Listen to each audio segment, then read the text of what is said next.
Hello and welcome to episode 11 of the Shobocast. I'm Paul. I'm Cameron. I'm Dan. Well, I've just got Dan left to say. I can't do a... Well, that's your name, so. It is, but I wanted to do a fun joke with the boys. And now I got left out. Sorry. Yeah, you should be sorry.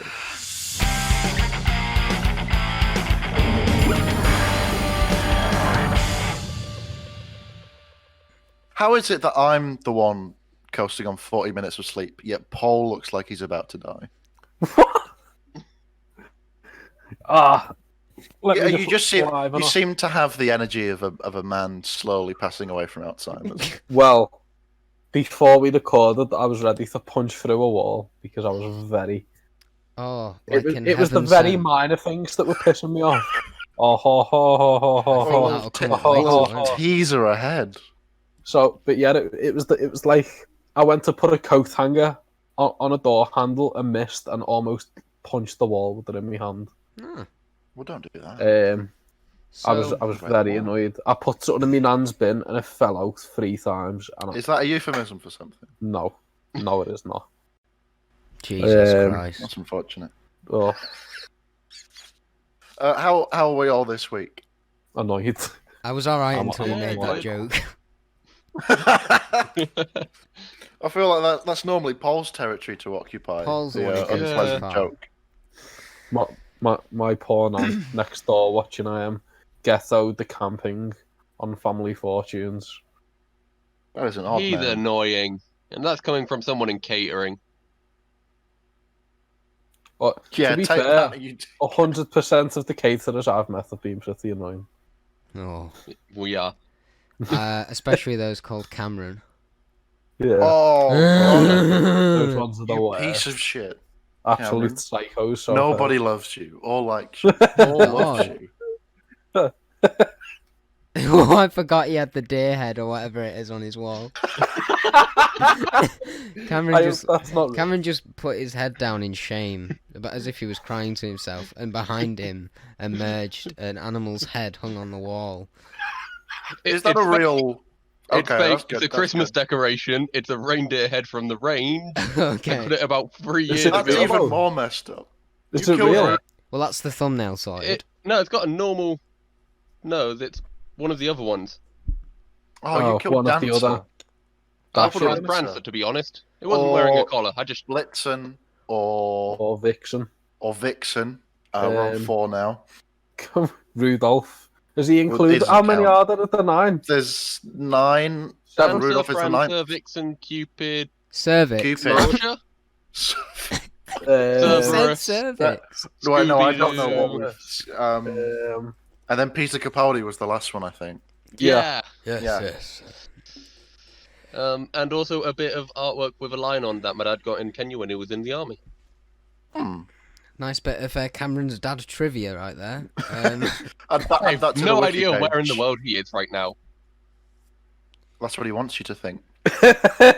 He's inside the Little reindeer. do you know, he's in the studio right now. Come on in, Cameron's dad. I don't know why I'm in Get out of Dan's the studio, house. get back to I work and just start am. earning money. He's a little bit camera shy, so he's just gonna stay just off my webcam, so you won't be able to see him. But I will be able to pass messages between you if you want. That doesn't sound like you've got someone in the studio with you. That sounds like you're doing a really bad Derek Akora. Well, they're just. Oh, there's someone so I just here. got just a little message from him. Mary Lobstick. Mary just a little piece- Lobstick. I've just got a little piece of paper. He's written a message for you, and oh no, you can't. No, you can't say that these days. No, that is final. When you say solution. you can't say No, that these days, how old or conservative do you think my dad is? that Very. they're he's equal as any other. Because they're not controlling the world's fine. That's horrifically. No, I'm not reading this. I'm not reading that out. Get out. Can we please just move on?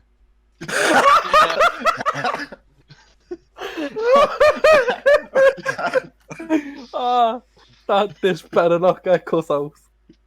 This is going to end up being the pre-credit bit. Nothing gets cut out. Nothing gets cut out. Right. Remember the first episode went down from like 2 hours to 40 minutes? The rest... And the first episode still includes a bit where we like go through some technical difficulties. And Yeah. 59 or what was it? 49 or 51? it was about 45 minutes or something. Yeah. I remember. Oh, should we just do the news?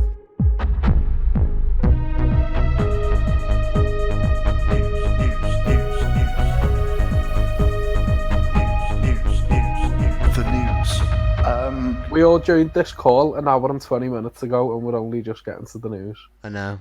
Well, that's because we're efficient. What do we normally do? You We can say a normally lot of stuff join, about it. and then we start recording like 20 minutes later. It's been an hour and 20 minutes, and we've recorded probably 10 minutes worth of. Because we're unbelievably efficient. And that's why I'm going to leave some space for the news jingle. And what a jingle that was. Wow, that was flawed. I'm not going to put the I jingle in can't- this I week just to can't make wait you to seem like an put the idiot. jingle in that bit. I knew the moment I said that, it's like he's not putting that jingle there. It, increasingly becoming a recurring segment. There's some more New York Comic Con news. We know exactly what the panels are this time. Is this the new Time Lord Victorious segment? This is the oh, new thing. No, no, we've certainly got some Time Lord Victorious news in Fuck this off. segment. Actually, in this bit of This news. very One segment. of them is a thing, yes. Yes. So we've got it's called the first one is the Doctor Who Spotlight, which seems to be just the regular one with Jodie Whittaker, Mandip Gill, and Bradley Walsh, Mandil which Gip. is Mandel Gip, which is probably going to be the one with the Revolution of the Daleks teaser. Hopefully. Yes. I need The more second of that. one is you won't believe this. It's a Time Lord Victorious panel. It's, I was worried. I was like, oh, we've not heard from Time Lord Victorious in ages. What are we gonna? We need somebody Time Lord Victorious news up in here. I tell you what, there is some. This is a making of the Time Lord Victorious. Great. It's got Joe Awesome. Sugg in it. Zoella's brother because is they're on going the to be panel. showing a bit of the Daleks exclamation mark in Yes. there. Yeah, they're showing Daleks exclamation mark a teaser That'd be of that. good, I guess. And they're Yeah. basically talking about that as well, and like what characters they're playing already been revealed, and what we can expect from it already been revealed. They're all playing Daleks. They're all Daleks. They're all being Apart dubbed from by Nicholas Briggs. He's the only human character.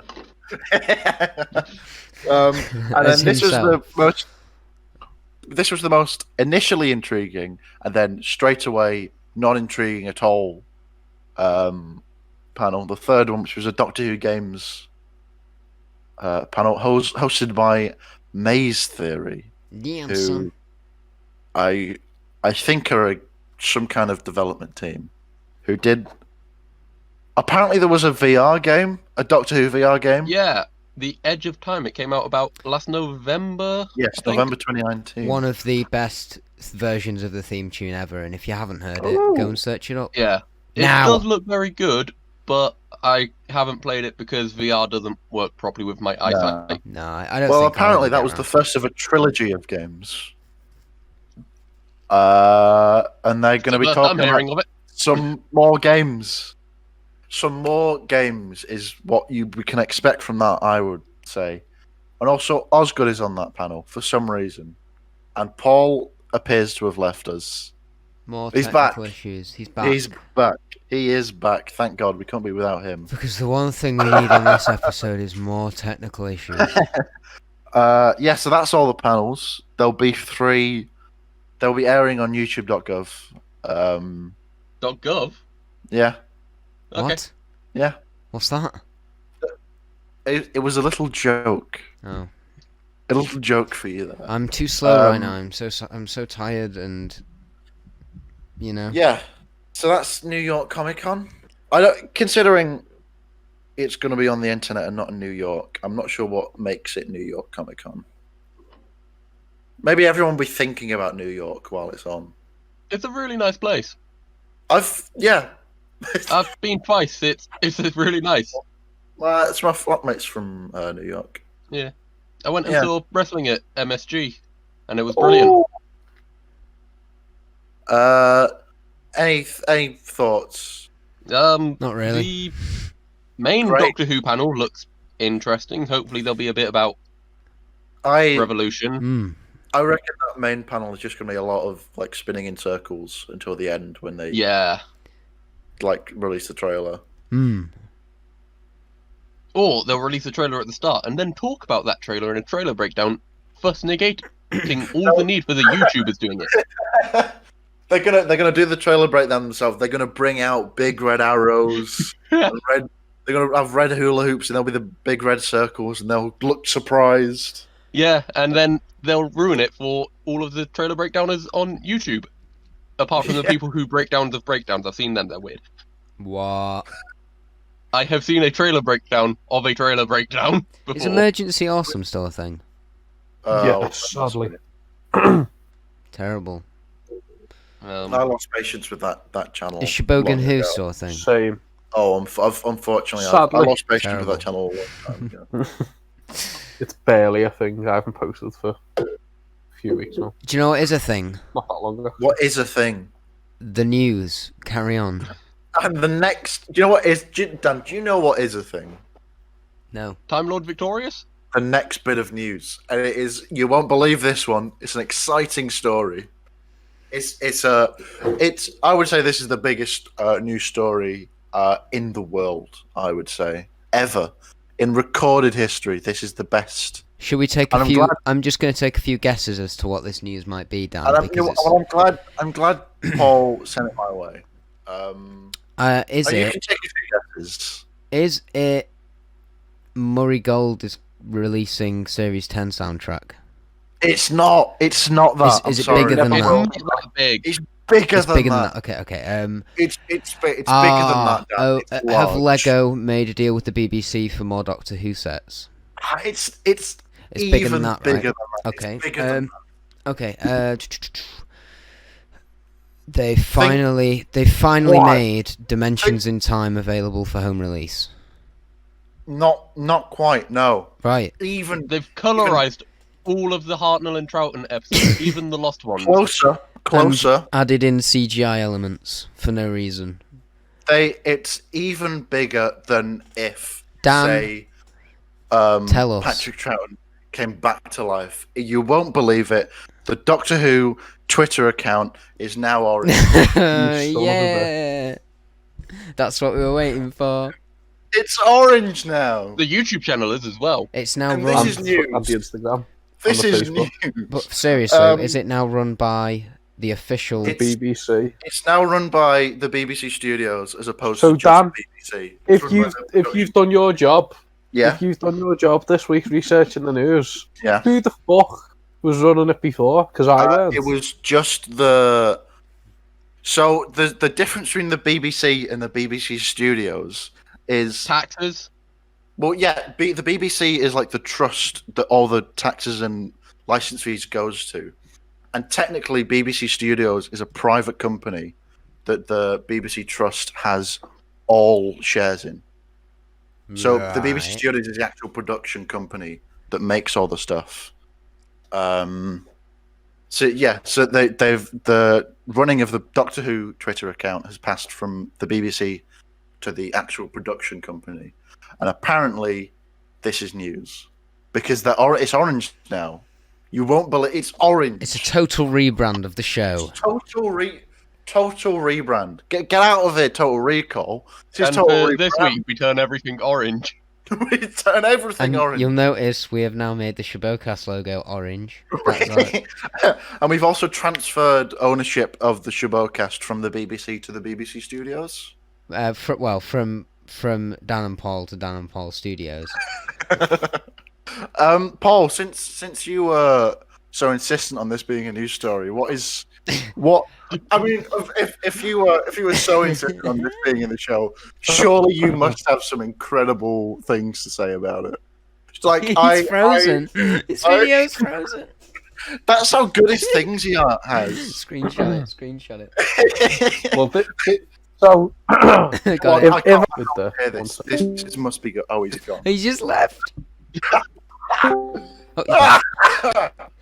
right. I honestly, So- I quite like the logo. If I'm honest. This is the news that the Doctor Who social medias have been rebranded. If I'm correct, Were you Paul- taking Paul, the piss out of Dan then when you did that? which I think is pretty impressive. Okay. Were you supposed to be Um, taking Dan's line when you so said they've that? been Because we know that that's rebranded. what he says. They're orange now, and Are you just- it looks very nice. And they It looks posted very nice. some Well, artwork. Someone write of that the down. Someone fugitive write that Doctor. down. Yeah, don't forget that.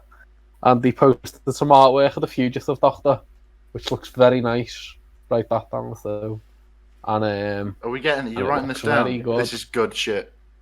and they updated the banner to be all 14 Doctors, 15 Doctors. 18. In 4 the billion. artwork of the guy who done the artwork. Well, And, thank Jesus, shit and piss. So, We yeah. got that down. So this is news, Dan. We filled out a good few minutes. We of filled this. out a good few minutes. Got it We down. did. He's We written it thank down. God. You forgot the comment after Paul twice. No, well, that's your name now. Now that we've covered that monumental bit of news, I think we need to cool down a little bit with a little bit of spicy Time Lord Victorious news. Of course. How is spicy colder? Surely spicy's like hotter. Colder. Well, no, that's the thing, because this was like It's extra spice so hot. cold it It was burns. extra spicy. So this is like a medium level spice, which, relatively speaking, is cooler. But it is spicy. It would be like if you Is it Madras, Korma, Vindaloo? It would be like if you fell into lava, and so to cool yourself down, you set yourself on fire. Okay, so it's less Okay. spicy, but still spicy. It's less. It's still pretty spicy. It's and less I spicy think than we've what lost the Paul. previous was. I think we've gone off on this analogy a bit too long. What is I the think- news? You know what? Quite frankly, I think we should drill down on it more. No. So Cameron, this is the Night, the Fool, and the Dead, the Yes. novel that's come out. Do you want Yes, to talk about that briefly? Yeah, I don't know where go Paul's into- gone. I have no idea, but I'll not go into much detail because, Paul is still needing to read it, so He's well, technically not here, so just Just go do it. Yeah, for but it. he listens to I'm this. joking. You can do a quick spoiler 3. Yeah, Overview. I did Yeah, a quick spoiler-free spoiler-free review. bit. Did I put it in the news bit or? No. Ah, yes, I did. So it's a very good book. Obviously, it's got clear story. I'm not sure how it fits in with the other bits we have so far. So the comic You can book and Monstrous Beauty. You can certainly read all of the words on it. Yeah. So this is the Doctor in the Dark Times, as opposed to the Defender of the Daleks, the 10th Doctor, and the Daleks, and then Monstrous Beauty, which is the 9th Doctor in the Dark Times. It's very good with its pacing and stuff, and it's quite reminiscent of Hitchhiker's Guide to the Galaxy. I'm trying to do a book review here without spoiling it. It's got these guys in it as well. Oh, not the, these guys. Potterer. Cotterat, and Yes, it's also got Brian the Ood. Brian the Ood. They're coming up in the next news story, the last news story actually. Yeah. Speaking of things that are written like the Hitchhiker's Guide to the Galaxy, Cameron, The have you Hitchhiker's read- Guide to the Galaxy 2. Have you? have you read things she thought while for? Oh, we've Yeah, lost like Paul again. things she thought while for. Is that It's the a classic short one- story. Yes, that came out during lockdown, didn't it? Yeah, it's very Yeah. similar A to the scene in brilliant short Hitchhiker's story. where the whale. Shut up. The whale, Where yeah. the whale It falls is. down with the plant pot. Oh, not again. No, Yeah. that's the bowl of flowers. It's not again. Yeah, Um, you silly Yeah. boy. and this also book to Paul go away for a second. It's also a book to go Paul away for a second. No, this in one of the scenes in This the book book go Paul for a second. features the cover art of the Doctor in his Time Lord robes. So that is where that bit comes from. Ah. How are we gonna get Paul back? I don't know where Paul is. He appears to be. It's not spoilers, Paul. He's put a little bit in the chat saying, "Let me know when the spoilers stop." Yeah. Like, Oh. I don't know how much he would class as a spoiler, so I'm being very hesitant. Would he class me saying it's written by Steve Cole as a spoiler? No, but I would class the bit of the Doctor and as a spoiler. Would he consider I me will saying the bleep title that of the out. book Don't worry. is The Night, the Fool, and the Dead? Would he consider that a spoiler? No. Intro, do I? You don't have to say the intro or the news. We did that, but my computer disclaimer. crashed and the footage got corrupt when we got to Yeah. like number 4. Whereas That's our as number far as 4. we got. Yeah. Yeah, So I'd said my number 4. basically, we're a week later. We're starting it again. So number Oh, is 5. this it? Is This is it. Is I this thought the it would be a bit disclaimer? smoother. No. Technical difficulties, but let's do our top yeah. 5. Also, Yeah, we still got the news segment, which which they would be a have heard? week out of date at this point. Yes. So it's okay. So yeah, welcome to the first and only time we've recorded this top 5 list. Yeah. It feels. we- I just want to say, it feels amazing that it's still, Monday the 5th or whenever it was. It feels like an entire week since. And the no last segment. time has passed. No time has passed. I just, Yeah. I It's started going to be recording. I reckon for me personally, it's going to be a real slog to get through 4 and 5, just because we've already. We're gonna have to lightly brush on stuff we've already said that is now lost. I'm in just the going to ether. have to try and remember all the points I made last week. Yeah. So. I mean, just now because we haven't recorded. this Sorry, yet. of course, yeah. Just in the past 5 minutes. Mhm. No, you've not said them yet. What are you on about? Paul, I'm Paul, losing the bit. you handsome bear, give us your number 5. What? 1 second. 1 second. Did we even introduce what this topic was? Yeah, We we did did that that. at We the did start. that at the start. We'll be alright. Did we do that at the start? I Okay, hope so. because I can't remember. It was so many minutes ago. Just whilst Paul is trying to find the thing. Chocolate orange Toblerone. Very nice. Okay. I'll leave that. Okay, I'm stalling for time. come on, Paul. Sorry, I was just correcting my mate on some Ben Sanford. Oh yeah, that's the really important What- shit we need to get to. When can we do a Ben 10 podcast? When I've watched When Ben 10. when I've watched at least Wow. one episode of Ben 10 in my When life. Hell freezes over. By the end of this entire podcast, you'll have Paul, what's seen your number Ben 5? 10. A Christmas Carol, Dan. Wow. Christmas Carol. Bet you're that surprised, all 3 of yous for the It's first such a Actually, good I- Charles Dickens I novel, I though. forgot what everyone said. I'd forgotten that was that one's in my honorable mentions as well. Is it? I never know. At some point, we're going to have to stop making these jokes. Go on. Why is a Christmas Carol in your Why is it in your 5th place? What is it about it that makes you? I like it, Dan. Get off my back. Jeez, am I not allowed to like it? Yeah, but why do you like it? You are. It's just the point of this because podcast. it's just Nah, I don't know. I just like it. You don't know. you just don't Wonderful. wanna go What a into great, what a great In the discussion. extra week I've had to prepare for this, I haven't prepared for it. Cameron, Wonderful. have you Well, got I'll be anything to say about it? It's very good. It's a Great. good story. It It is. emphasizes the Doctor's role in his own world, like what he does when people aren't there to rein him in or send him out into the world and do things. I always like seeing the Doctor without his proper companion. This is my favourite Christmas special. Um, It remains my favourite one. Really? I prefer the Cyberman one in Victorian London. what? The Next Doctor. Yeah. I prefer That's Christmas so Invasion bizarre. still. For me, it's The not Next been Doctor, topped. I really like the Cyberman and I like all the different forms that they have and stuff because they're slightly different to the different Dalek forms that are just a different colour. Like the Cyber King being like 20-foot tall towering over London. Lad, I'm not This being is an funny. interesting discussion of Christmas Carol. I'm Yeah, not I being know. funny, but you can fuck off with that, because the different Cyberman forms are just the faceplates black. So I adore Christmas Carol.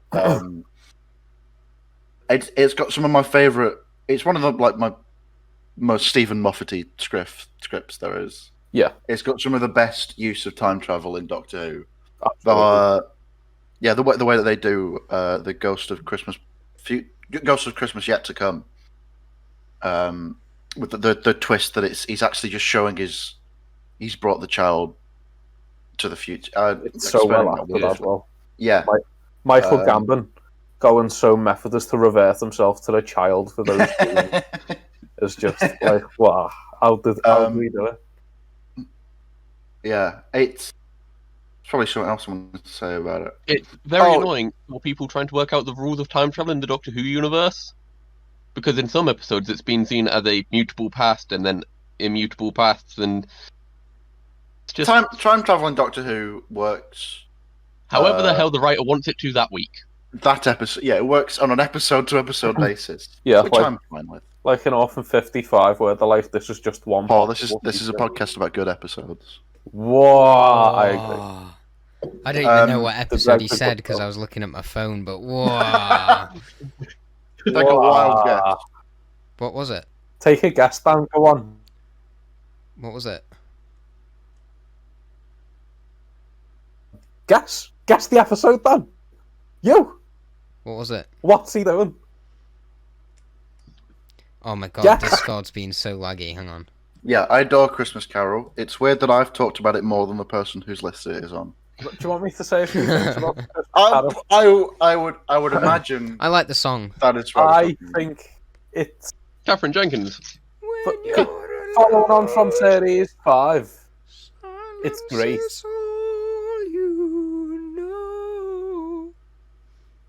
This is beautiful. This is going on the Shobocast EP. Along with our cover of the theme from last week. I like the Marilyn Monroe joke, though. That's very fun. What's that? There's. Oh no, never mind. I remember it. About to get engaged to it or something. Yeah. The bit with the psychic paper where he whips it out and says, "I'm universally recognised as a mature and responsible adult." Who's next? Cameron. He's eating. Cameroon's eating macaroons. Macaron. Cameron. Go. Surprisingly, that is all things that I've been called by my parents over the years. Little shit. That is also there. So, my number 5 is School Reunion. School Reunion. Banger.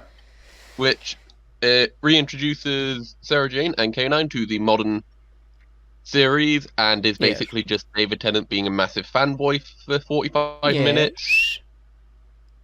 I think this is partially on here as well because I recently just rewatched all of the Sarah Jane adventures. And so this is the episode that started that off. Yeah. Wouldn't exist without this, would it? Yeah. Yeah, it's just like a pilot kind of thing. Yeah, just to see. It essentially was, wasn't it? Yeah, backdoor pilot. Yeah, it was a backdoor.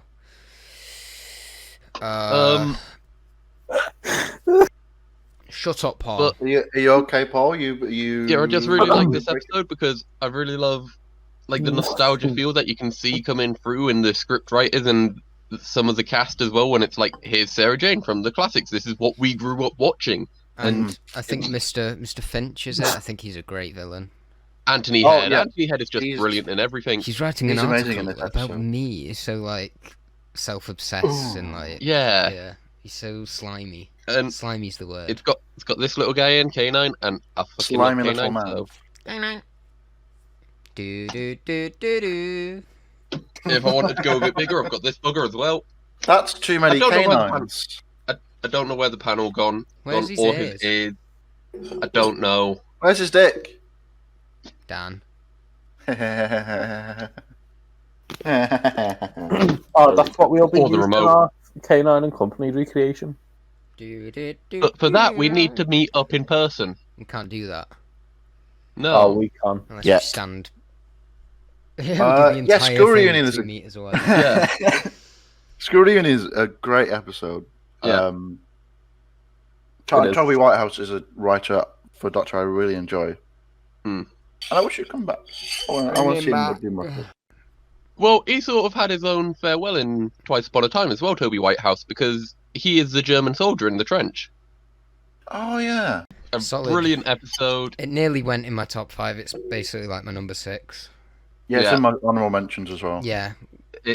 It's one of those ones that will always be there because it's just a really good story and it adds to the series plot a bit and it acts as a backdoor pilot and it links modern Who and classic Who closer together because they didn't really do that as much in series 1. And Of the Mickey revival. realizes he's the Tin Dog. Yeah, And, and yeah, the chips Noel Clark taste Oh, being weird. Mick Noel Clark. crashes the car into the fucking school. Yeah. you know Forget what? about that. You know what bit I love every time I watch School Reunion is the woman getting burnt and screaming in agony, and the woman just goes, "She's fine. She does that." Yeah. I like it when she stares at her through the blinds too and then shuts them aggressively. Wait, that in a car. Trying to That think of fact a is thing. quite cool And- as well.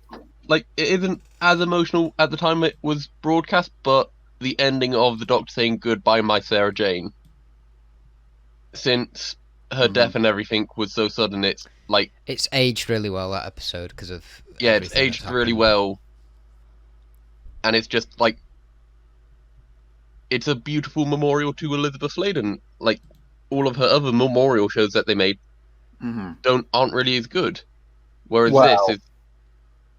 You went Farewell, into Sarah Jane. Paul just turned into the 10th Doctor for a second. Then wow, Yeah.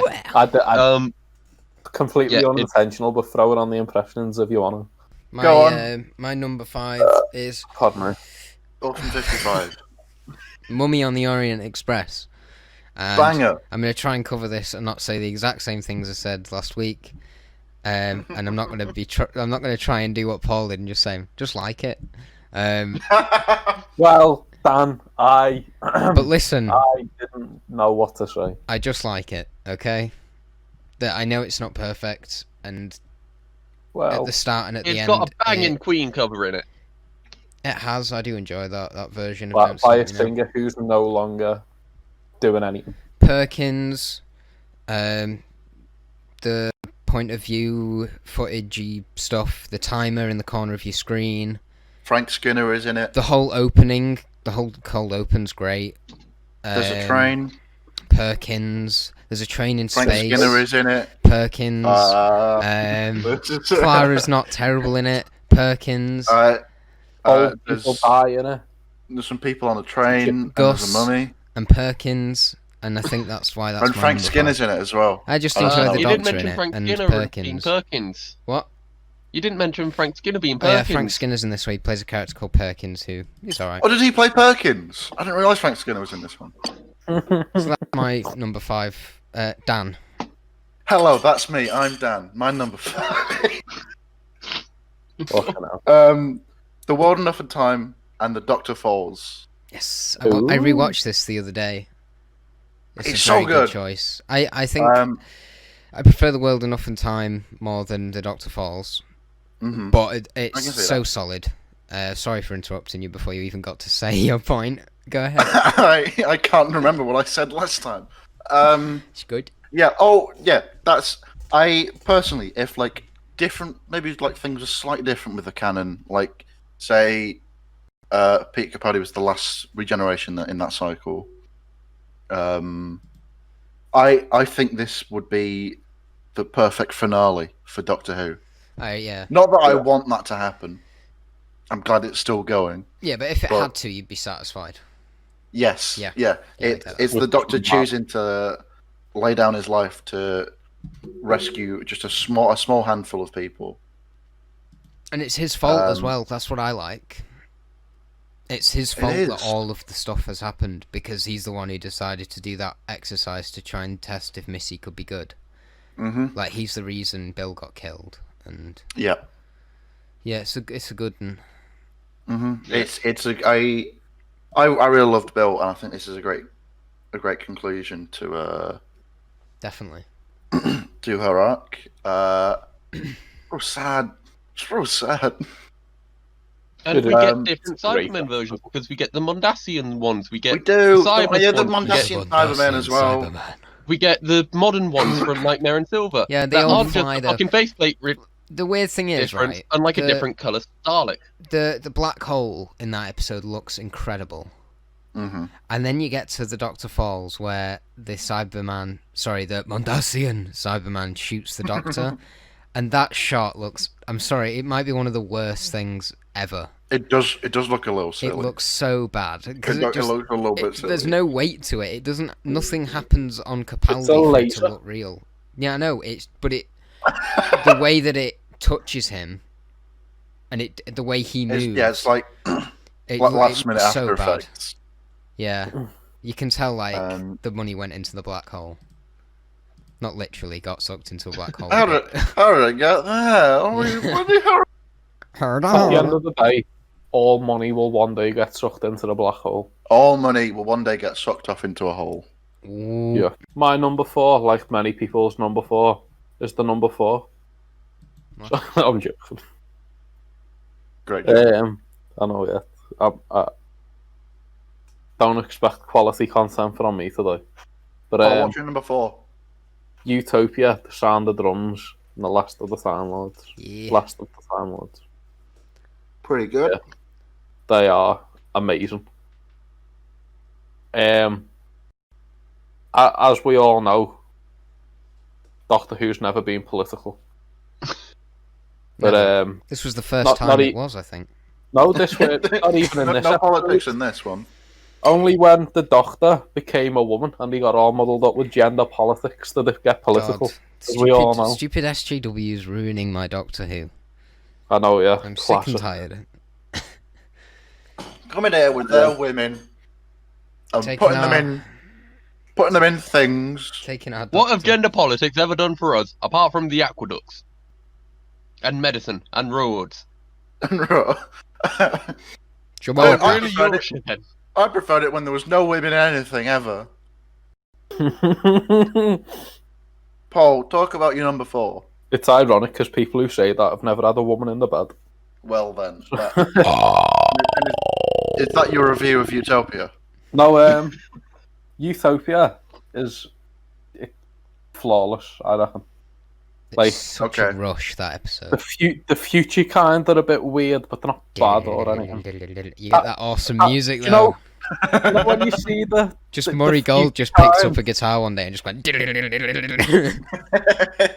you know when you see the future kind, like one of them's on the ship, and she does that smile at the camera? I always think I'd love to punch your teeth in. Oh, okay. Not because And she's the a woman, Liverpudlian coming out in ya. but the face just pissed me off so much, and I always think, oh yeah, well you're gonna do fuck all that, aren't you? So, but anyway, I mean, great. how episode. did she get in there? They had such a rigorous testing at the door. I mean, the Show us rigorous your teeth. test at the Show door. us your teeth. Yeah, I'm not like. I mean, I'm it's more thinking, comprehensive what's than the government's track and trace system in the UK. Got him! But You've nailed them to the wall, Cam. the Sound of Drums also another amazing episode, showing the Doctor on his back foot with no TARDIS. He's got a sonic screwdriver. He's got Jack. Got Martha. That's Martha's about it. mum. He's got the greatest tool in the universe. Martha's mum. Martha's mum and their Martha's little mum so much. Peugeot or whatever it is. When I was younger and I used to see Martha's mum doing a fucking snide recording or something, I'd think, you fucking cunt. I'm But, sorry. I thought that was going to go down a very different path. Ah, When I was younger and I used to see Martha's mum, right? And then he just descended into a version of Stacey's mum, but it's Martha's mum. Martha's mum. It's God, the video to that baffles me. It's the nonsense Second song on the EP.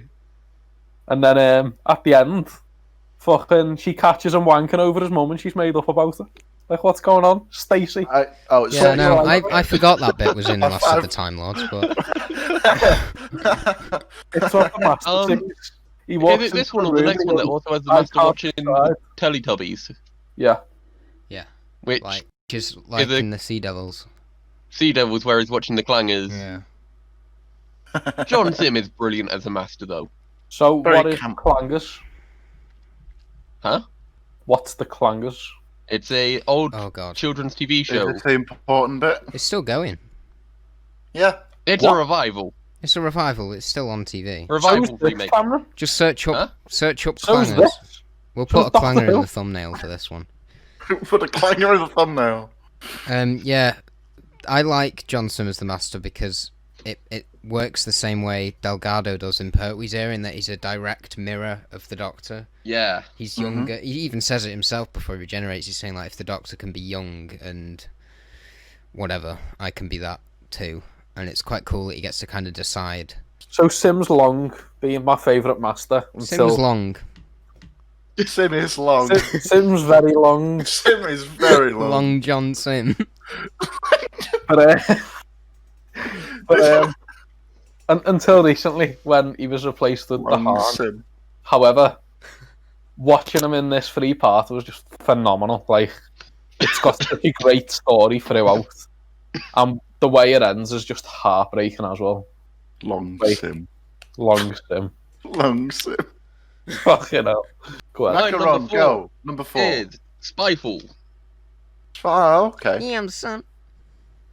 Because I feel like it's a very good opener for a series, and I think they should have done it as the series 11 opener. instead. Please, can we just argue for about 17 minutes about the Doctor letting the Master get eaten by the Nazis? Should we argue about that for the majority of the podcast? What a That horrible yeah. bit of television that was. Yeah, that is I- the only downside to this, but I have no problems with that. I am because he's the making man. no comment on this scene. Just Because it's last week I remember we talked about it for ages. yeah. but- It's such a stupid argument. it's We got It's nowhere. Not though, just because the such a Doctor is horrible, not meant to do horrible- something that the Master would. the Doctor would never use someone's race against them. Well, I he doesn't have never a would. he's the master. Their skin colour, then. That's what you okay, Paul. What I Give mean away. is they're above like racism and stuff. So her doing that. Clearly not. If she goes, oh, Listen, I'm lad, going to turn your yeah, perception if you filter off in shut Nazi up, fucking do- France. I shouldn't have. Doing Well, a racism yeah, does not mean you're above I'm I'm race. so her sorry. using her advantage to This is my escape. fault. I'd brought it up. completely forgotten about Right, That's that. your number 4, Let man. them just I go. wanna So hear you it. brought it up again. And So, apart from the Nazi bit, Apart from the It's really horrible, good. horrible Shut bit. up. you get the Doctor meeting historical figures of Ada Lovelace, and I am very sorry, but I forget the name of the spy she meets in France. Ada Lovelace. Ada not Ada Lovelace Lovelace. too. It's Ada Lovelace too. Ada Ada Lovelace Lovelace. too. And that later comes into effect at the end of the series as well, when she meets Lord Byron, who is Big man Byron. I think it's Byron who's her dad. Yeah, And it's like, yes. oh, I've met your daughter. She's brilliant, unlike you, you piece of shite. Or words to Got that him. effect. Quite like the fact that the Master just thinks, oh yeah, I'm winning. I'm not going to change the TARDIS around. And it's just a hut from the Australian outback in the middle of 1940s France. Yeah, I like the shot out the plane of the of the house just throwing itself through the sky. Yeah. It's like Wizard of Oz. Yeah. Yeah. They even And, mention that, don't they? He says it's a bit Wicked Witch of the West. Are they doing it, man? Yeah. Yeah. Terrible name for an episode. Yeah. Yeah, I What- think we could what the agree on fuck that. That does- is. What the fuck does Spyfall Well, mean? the thing It's a is, pun. we knew it would There was be... a spy at the start of it who died. Oh, he and they fell. fell. Right. It was the whole episode, wasn't it? Yeah. See, right, I can appreciate that more now that you've cleared that up, because for ages I thought it was... It's clear that they're going for a James Bond-inspired episode, like a spy thriller-inspired episode. So, putting spy in the title, okay, but they're making it a riff of Makes Skyfall, which we know is a popular spy thing. Yeah. I But thought, yeah, it was already a spy film. we already know what the episode's going for. You don't need to call it that. But now that you've cleared that up, Patrick, it does kind of make sense. Yeah, it makes complete that I sense. don't know what Someone else in you the would have plain called it, to bathroom. be honest. I Who can dropped see her bag. completely where Chibnall was going with Oh, this. they shouldn't have called that company Vor, though. Why? Oh, Go to Paul. Google, Paul, Go my, into incognito like- mode. my Yeah. sweet At the summer time, child. Control Everyone was Shift N. speculating. Everyone was speculating that the Casavan were the Vord, and that's why it was called Vor. I don't think that's what Because everyone I was think Chris speculating. Chibnall's just That into was Vor. what everyone was speculating. I don't think because that's what they have everyone was picked. literally it was. It's Terrible you choice have for the a exact name. same silhouette and everything. Paul, do you know what Vor Plus- is? Right, yeah, I do, yeah, but shut up. Right, so you have the same silhouette, yeah. They were appearing similar to how the Cybermen always tend to appear, Yeah. and the Vord are also like pre-Cybermen. Like the Vord evolved into Cybermen. You know what's sad is So that the Kasavan being the Vord would have made like sense from a visual what's point. sad is when you But were that didn't saying happen. they appear how the Cybermen usually appear. I didn't think of the way you were meant. I thought because they're in a story with the Master. No, Because I that's meant happened because so much now. like Yeah. Army It of really Ghosts has. style. Yeah, I knew what you meant. It's just that's the first thing my brain went Every- to. Or I was like, for even God's in sake. that very series, like in Yeah, it Villa happens again Deodotti, later that's on. how it appears. It's like So- since Moffat took over, every other series final is the Master and Well, Cybermen. the thing is, what I noticed about Series 12, because I think it aims to please a lot of people and tries to cover a lot of ground, and I think that's because it borrows a lot from different episodes. So in Yeah. this, you get the car from the Suntaran two-part in Series 4. That's Yeah. just ripped straight from that. But Which this has I a killer really enjoy. sat nav with a laser instead of a deadly gas. Yeah, there's loads of stuff throughout Series 12, and especially in Spyfall, there's quite a few things I remember just seeing and being like, we've been here before, but it's not in like a really dull way. It's more like a okay. Oh, I disagree. I think it is. I'm not think a the fan most- of this. You're not The a fan not of a fan Series of these 12 two. bit that does that the most is the Jadoon platoon near the moon. They're not. Yes, in the grand scheme of things, it's closer to the moon than other things, but it's a Jadoon platoon in like Bristol. Yeah, that was In June. very clearly just trying to go, hey, do you remember Tennant? Funny. Yeah. And it's like, okay. Dan, you're number 4. You're number 4. Number 4, yours. I Go. need to stop drinking while we record these. My number 4 Nah. is Fugitive of the Jadoon. Oh, what a funny coincidence. I know, yeah. We were just talking about Fugitive of Doctor the Who. Jadoon. Yeah, I enjoy this Discuss. one. I mentioned it on the failed recording of this. I watched this episode go out, and I didn't really care for it at all. I didn't pay attention to the next time. Was there a next time trailer? Yeah, there was. Wasn't there? Yeah. And like the stuff online when people were saying, "Who's Ruth? Is it the Rani?" It's like it's never the Rani. Is it It'd Omega? be cool if it was. It, Um, it is never the Rani, is it? no. Every single time Doesn't there's have a to woman be. in I'm glad Doctor that they're Who. not doing no people who want the Rani to come back fail to realise that the Rani's shit. Like she is. She's just the Master but a woman, and we've had that. The Rani is not a very good character, and people need to get over that. Yeah, but it's like every But we single had that time. entire bit in Dimensions in Time. Oh my god. That's only because Ainley refused to do it, I'm pretty sure. It's I either he thought he was refused dead to by do this it or he point. was dead at that point. That'll be why. Every single time there's like a woman in Doctor Who, you don't know who it is. Everyone Everyone It's always thinks like, it's the Rani. is It's it like, the Rani? have you No, not it never considered that is. maybe the Rani did regenerate into a man? Why not do that? Why not have a... Yeah, we've done female Master. Why not have a male Male Rani? Rani. But what's the point? Because that's just the Master. Oh, That is anyway. just the Oh.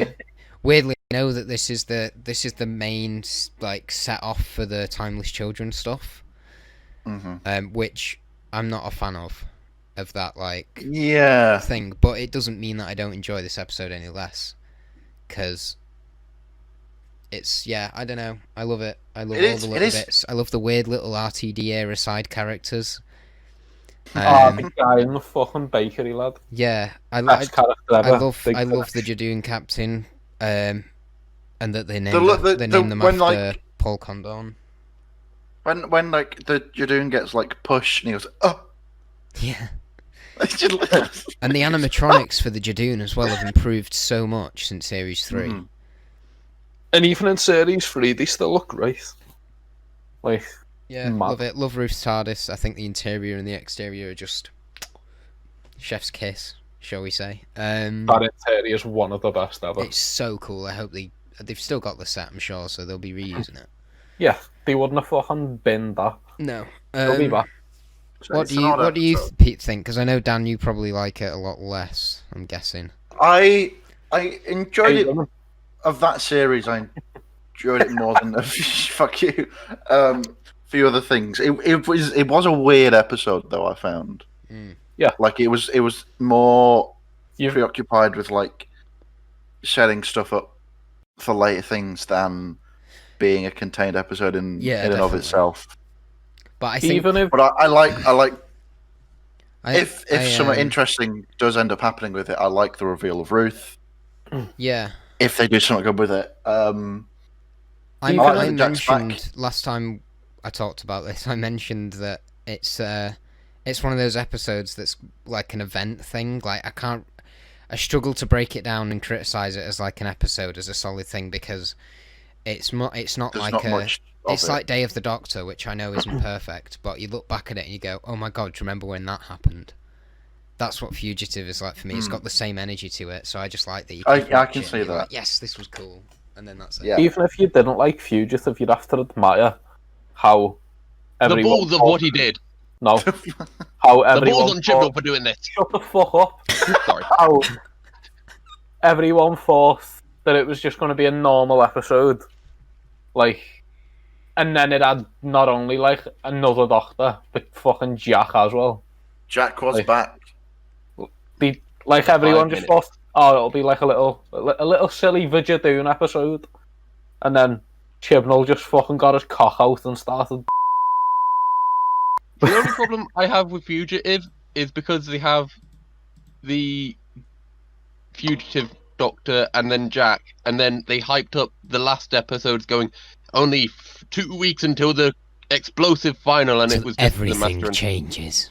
and it was just the Master and the Cyberman, and there was like that brief bit of Joe Martin Mhm. and Yeah, in the Jack Matrix. wasn't there. It sort of like brings it down a bit because they did all Yeah. of this in the middle, and it's like this will come into fruition at the end of the series, and yeah, no. I think how this episode will be perceived, like in the future, depends entirely on how the Ruth arc is resolved. Yeah. Because it's where we can't really like look at this episode at the moment in like a properly like knowing its context, because it's You still don't have rose tinted glasses for it yet. no. I believe this was the point we got to last week. My number 4, it's the Empty Child and the Doctor Dances. Nice. Another Stephen Moffat affair. Stephen Moffat's always having affairs. as we Bloody look at it. God, he can't stop. Everybody cheats. Such a shagger. Yeah, I adore these episodes. It's easily Eccleston's best. Of course, it is. Otherwise, I would have said another Eccleston episode. Father's Day. I've got another Eccleston What? episode that's coming up that will blow you out the Ooh. fucking water. I'll blow you up. What? No. What? No. Dan joins. yeah, I'll it- take. Obviously, the introduction of Jack, of like a massive character going forward. Mm. I think it's a really really satisfying mystery in that what's happened. What? I I don't. have mean, no idea. What it was happened. really weird. I was watching Cameron looking across that way, so I did that. I was watching Cameron which is, as well. I which is noticed me he weren't looking doing it. directly at Cameron, well, all of you right now, and then I looked back, and Cameron looked back directly. So it's kind of like I made eye contact with him, but I couldn't see him, and then I looked back, and he made eye contact with me, but he couldn't. It was really weird. What a wonderful bit of content for an audio. Well, you asked, so I did ask. That is fair. Yeah, it's a really really satisfying build up of a mystery and a resolution in a way that is resolution. satisfying. Yes. Funny you should. Dan's number 4 is resolution. Yeah. Surprise. Everybody sneaking it in. resolutions. Carry on. Got him. Yeah. So it resolves in a way that is really satisfying and makes sense. Explains like everything that's happened, which sounds like an obvious thing to expect from a mystery, but it's surprisingly rare sometimes. In it, But also you've got the Eccleston being the Doctor who was suffering from essentially PTSD from the Time War, Yeah. and this is the first time where he's got to save everyone in a while. It's the line. You could say that everybody lives. You could say that just this once, everybody does live. Then, Yeah. yeah, They that is should one have of my. should have said that in the episode. That would have made sense. Yeah, that's my favourite line of Eccleston. Just this once, everybody lives. I like kill yourself. That's a good line. I want to Kill take yourself. myself off. Why don't you just die? Yes. Any other? I'm sorry, I my don't know favourite what Eccleston comparison line that- is that line shows at that point. my favourite Eccleston line of all time is dinner. I like when you just get really annoyed with him because he's cooked 2 steaks or something. What is it? And then He's they're like, Dane, no she's an dinner at alien. all.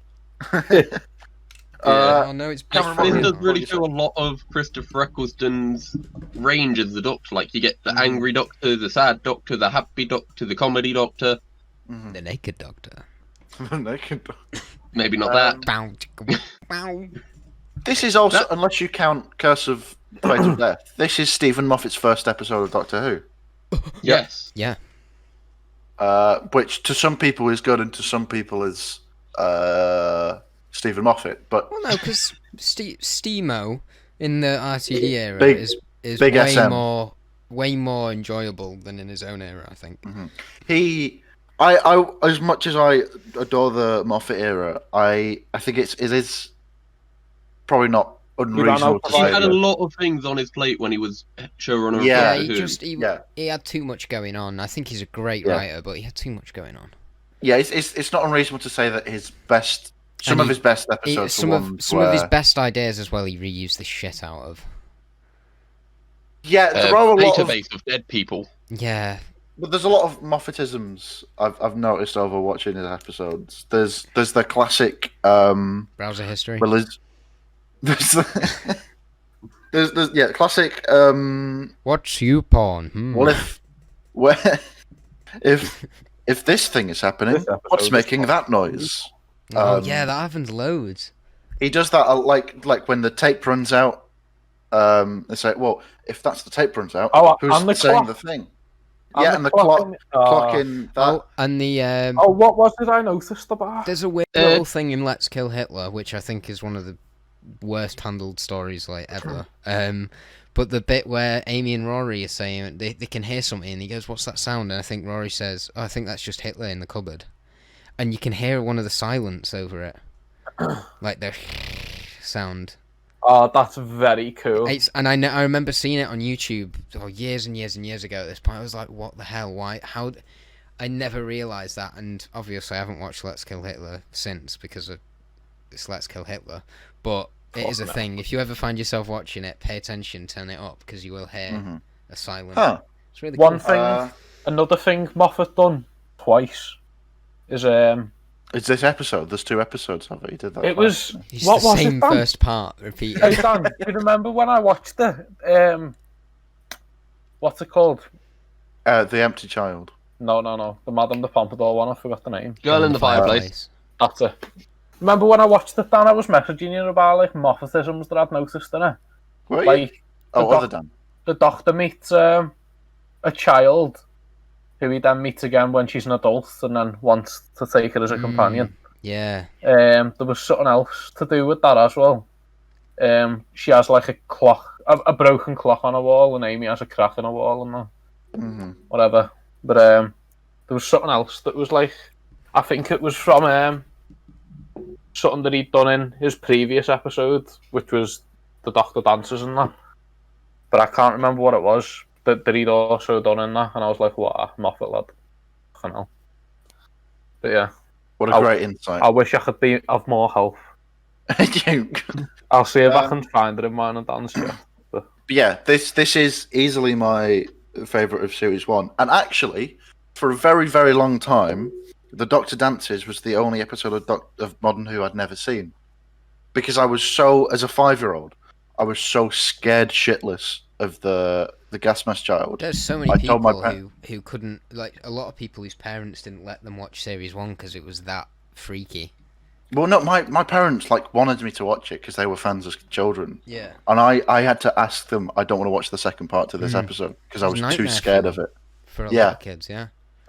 Which is honestly, it's a shame. I wish I'd seen it, but it was, yeah, it broke me. It broke me as a 5-year-old. And now we break you as an And adult. that's why he is Oh. as despicable as he is today, is because of Stephen Moffat. Moffat! That was so clever. Right, number 3. Wibbly wobbly. Move on to number 3. Should we go to number 3? Let's take a trip back to the Tennant era once more. It's going to be For, monsters, isn't it? Oh no! Oh, he's For, giving us that smile. Oh no! Oh please No, no! I'm joking. Oh, For okay. Journey's End on the Stolen Earth. Oh. In that order? Or followed by Turn Left? Sorry, I've wrote it down in the wrong order. Yeah, alright. But We yeah, know what you dickhead. mean. I It's don't. just, I actually don't know what you mean. you're not a true fan anymore, so but, you know don't you don't deserve all of that merchandise. You're not a true fan. So I don't Could you even please know say it why in I the right wrote it order, at all 'cause because I meant to like Love and Monsters. shall we? I don't understand what stories you're on about because that's not the You order actually that said they them in go the wrong order, so I can't actually Actually, understand what you were trying to say. Are you even talking about Doctor Who?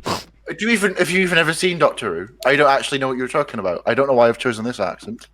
It's I- the Avengers Assemble of Doctor Who. It is in a way. Basically, I was going to say it's unbeatable, but there's two things ahead of it on that. So My number 3 is unbeatable. it is unbeatable in a way, but it's also I have episodes that I also prefer.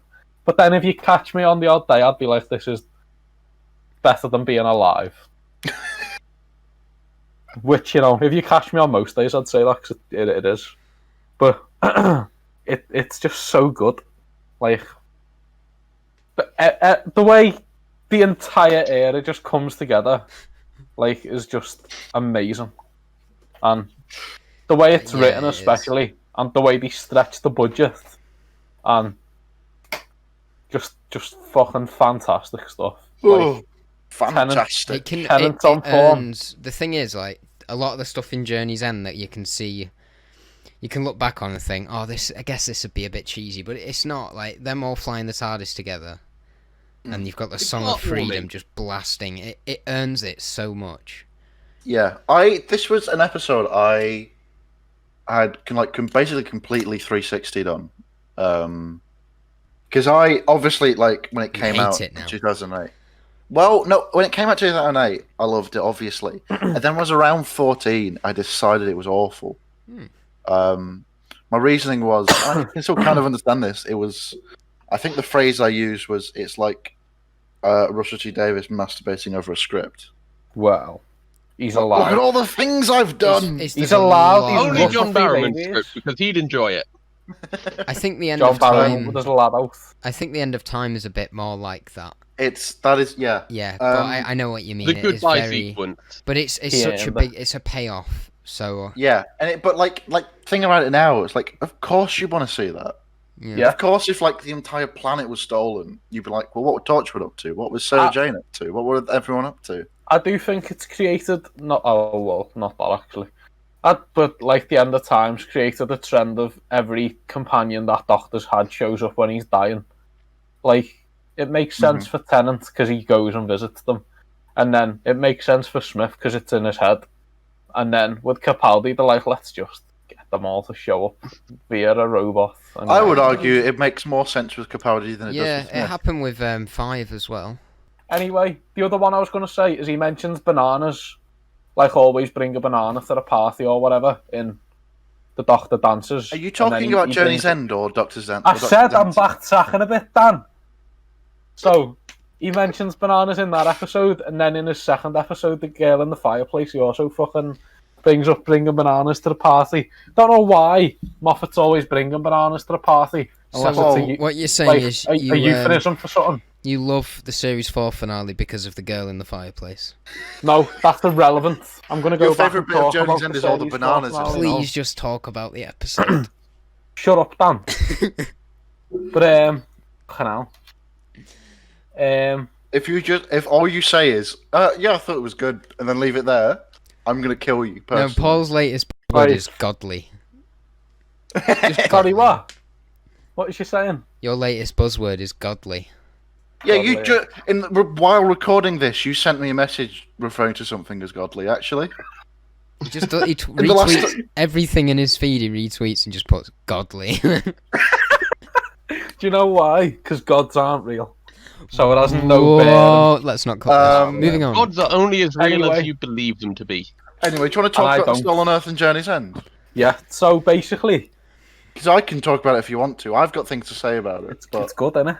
Nah. It's got The, music in it I called love Hanging on the Julia. Tablophone, which was later Lads, used the in LEGO music's Dimensions. very good. Fuck Lego. Fuck Lego. You'll get that out the way. Right, we're ending So- the episode. Well, like good stuff, Dan. No, I'm joking.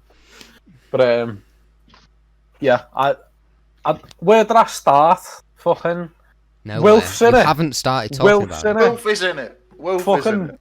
instant. Wilf and his paintball gun. Wilf paintballs a Dalek in the eye, And it Does not- burns off. That's so that. good. Fucking exterminating lad with the Not That's like Hargan Dalek. Key. exterminating. Classic.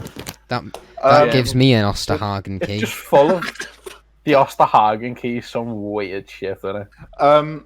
I think this it's one of the last ones to really get Daleks right, or Well, the resolution. moment I love Maverick, but he did have difficulties He did- with writing. Didn't like Daleks. writing Daleks apparently. No, which I Then can why do understand. Because they're Daleks and you have to have them in. No, you don't. basically. You do. Two things, two amazing performances to point out. Julian Bleach as Davros and the Dalek Nicholas Khan. Briggs as Just Daleks. Dalek Khan. I Yes. forgot how well done that is. Like the fact that he's been through Utterly the time vortex and it's insane. just destroyed him. The moment where, like, you're cutting between everyone utterly shitting themselves at the fact they realise it's the Daleks, Yes. and then you get the opening theme, and it's like 20 people in the credits. yeah. One of the best things about having a look in the episode is it shows that Sarah's got stuff to lose. Yeah. And like, they couldn't get the others in the episode because of scheduling, Mm. but they were planning to, which I actually really like. Like, bit if of Yaffy would have artwork. been there, that would have been even better. I don't feel that would have worked as well because we would have just ended up with two hubs of people with Torchwood in the attic, just basically doing the same thing. Yeah, just Well, just the like attic can run tapping on its away own with really the quickly. There. But Do, then do some hacking, just like, oh, I'm really typing. Real I like Hack I harder. like how I love when they do that. I I like how Jack was like fucking scared for his life, even though he's immortal. the picture Russell put on Instagram of the Shadow Proclamation and what he wanted it to look like. Lad, there was a You seen hoix it? there. Yeah, yeah. There was a There's hoix. so much stuff in it. We were robbed of the hoix. It was basically- we were robbed. It was Oh, you basically set him like a off. massive You set him version, off. a massive version of the bar from End Dan. of Time. Dan, we were robbed of the man having to put on that suit once more for a 3-second shot Before they changed it and put it in Rings of Acton. before they went. Do you know what? Just take that off again for us. And he went, again, are you messing? Fuck. That man probably cries himself to sleep every night. Every day. On a pile of money, Um, though. Well, So- how much money are we talking? Because he was in Oh, at least 12 10 pounds. seconds. Yeah, like proper. Well, no, is he extras not money, one of though. the monster actors anyway? So he was probably like, right, you're a Hoix, now go be a Dalek, Cybermen, Silence, whatever. Maybe. I'd still be trying though if I have to. Do you want to move on to the next one? Yeah, go ahead. Yeah. Cameron. So my number 3 is Or Day of the Cameron. Doctor. Day of the Doctor. Yeah, Good episode, isn't it? yeah, it's good. I sort of like it for other reasons apart from it being Doctor Who, though. Go So, on. in 2013, my granddad unfortunately died in November, and his funeral was 3 days before this, on the 21st. Shit. And so, like, it all was a very sudden thing that happened, and then, like, I wasn't really there, and then Doctor Who was escapism and everything. And so, this is always an episode that, when I'm sad, I go back and watch because it has the, like, connotation of this is something that made me happy then. Hopefully it will do Yeah, the same now. Yeah, it's definitely tied to like a coping mechanism for you then. Yeah, Yeah. and, like, you've got all of these things that I grew up with, and like I would occasionally, when my grandparents were staying with us at my house, or I was with them, I'd watch Doctor Who with my grandparents and stuff, and so it's all lovely in that. And then the story's really good as well. Oh, Yeah. it really is. It's For, not without for its a minute flaws, then, man.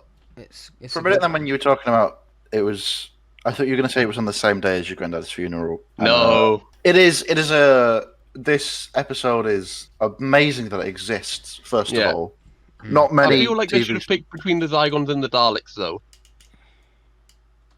Like I like that the Zygons were in it. Oh, The Zygons, yeah, I yeah. liked it because they were they feel cool. overshadowed by the Time War No, with the Daleks. just as a disclaimer, this definitely would have been on my list, but I didn't include any special. Like I didn't include this or Regeneration episodes.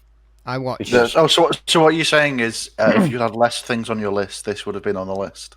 No, what I mean is like, I think Regeneration episodes and this are on like another level for like a regular episode. I know what you mean. So like, yeah. I've It's, not it's included like them a really. it's like a checkpoint. For the Although show. my number Yeah. one spot would still be number one if I was including them. So you know, Well, that's Um, good. I'm glad your number one spot wouldn't be number two.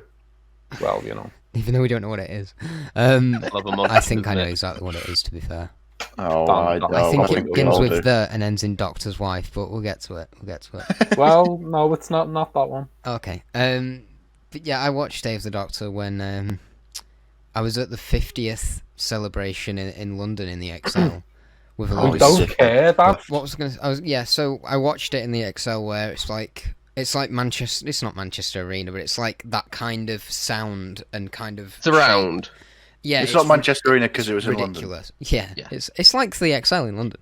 And there were panels throughout the day for like some of the past Doctors. There was a room where they were showing the Caves of Androzani, and they had people who were involved in that talking while they watched it. So it was like having a DVD commentary on, except they're in the room with you, and you can just be like, "Oi, Heckle them. what do you That's think of pretty that cool. bit?" And then yeah, that was really cool. And you could just pop in and out of the room when that stuff was going on. You didn't have to be there, and then they'd shut the doors or anything.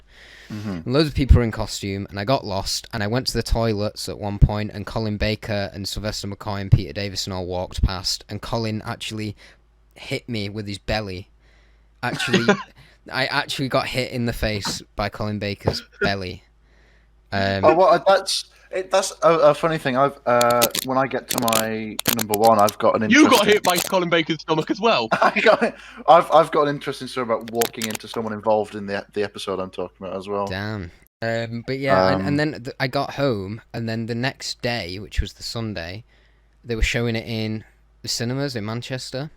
Yeah. And because I've been with my auntie and uncle and my cousin in London, I came back up, and my parents had watched it on broadcast as well, same as we did, except obviously at home. And we all went and watched it at the cinema, and that screening was way more enjoyable for some reason than the other one. And I think it touches a bit on Cameron's thing. It's because it might be to do with the people you watch it with, or if it's in just a smaller environment. But even though I knew what was going to happen because I'd already seen it the night before, watching it in the cinema when it was just me and like my kind of close family, it was great. And I got hit I in the left face that by later. Colin Baker's stomach. So I that still was the remember best part. what I was eating when I watched that episode. Same.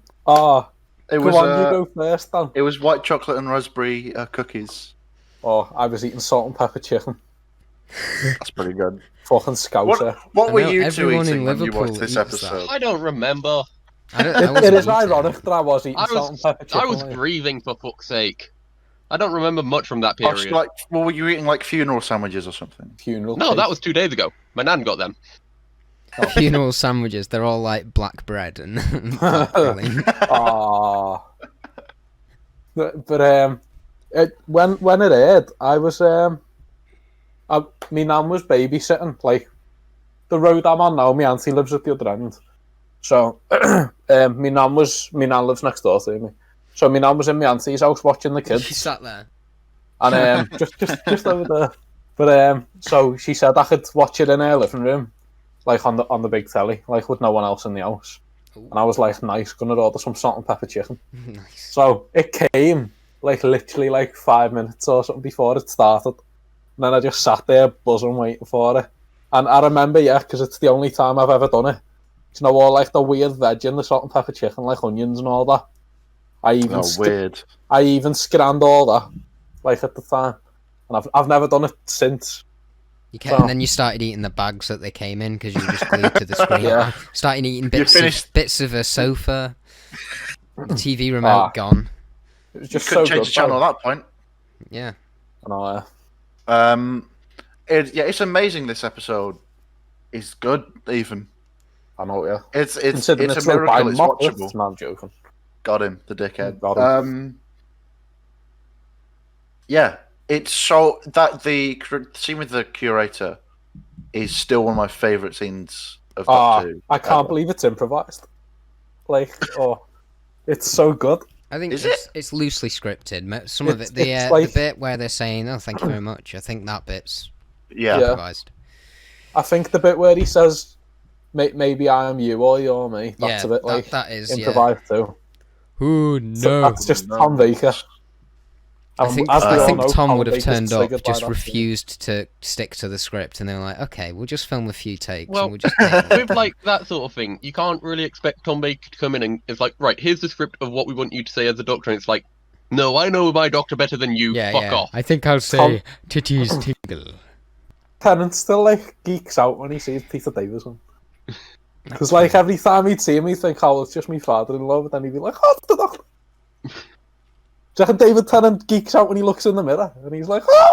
Do you reckon David Tennant would Do like you to know the reckon? I next reckon. part of the episode? What is it? What are we up to me now?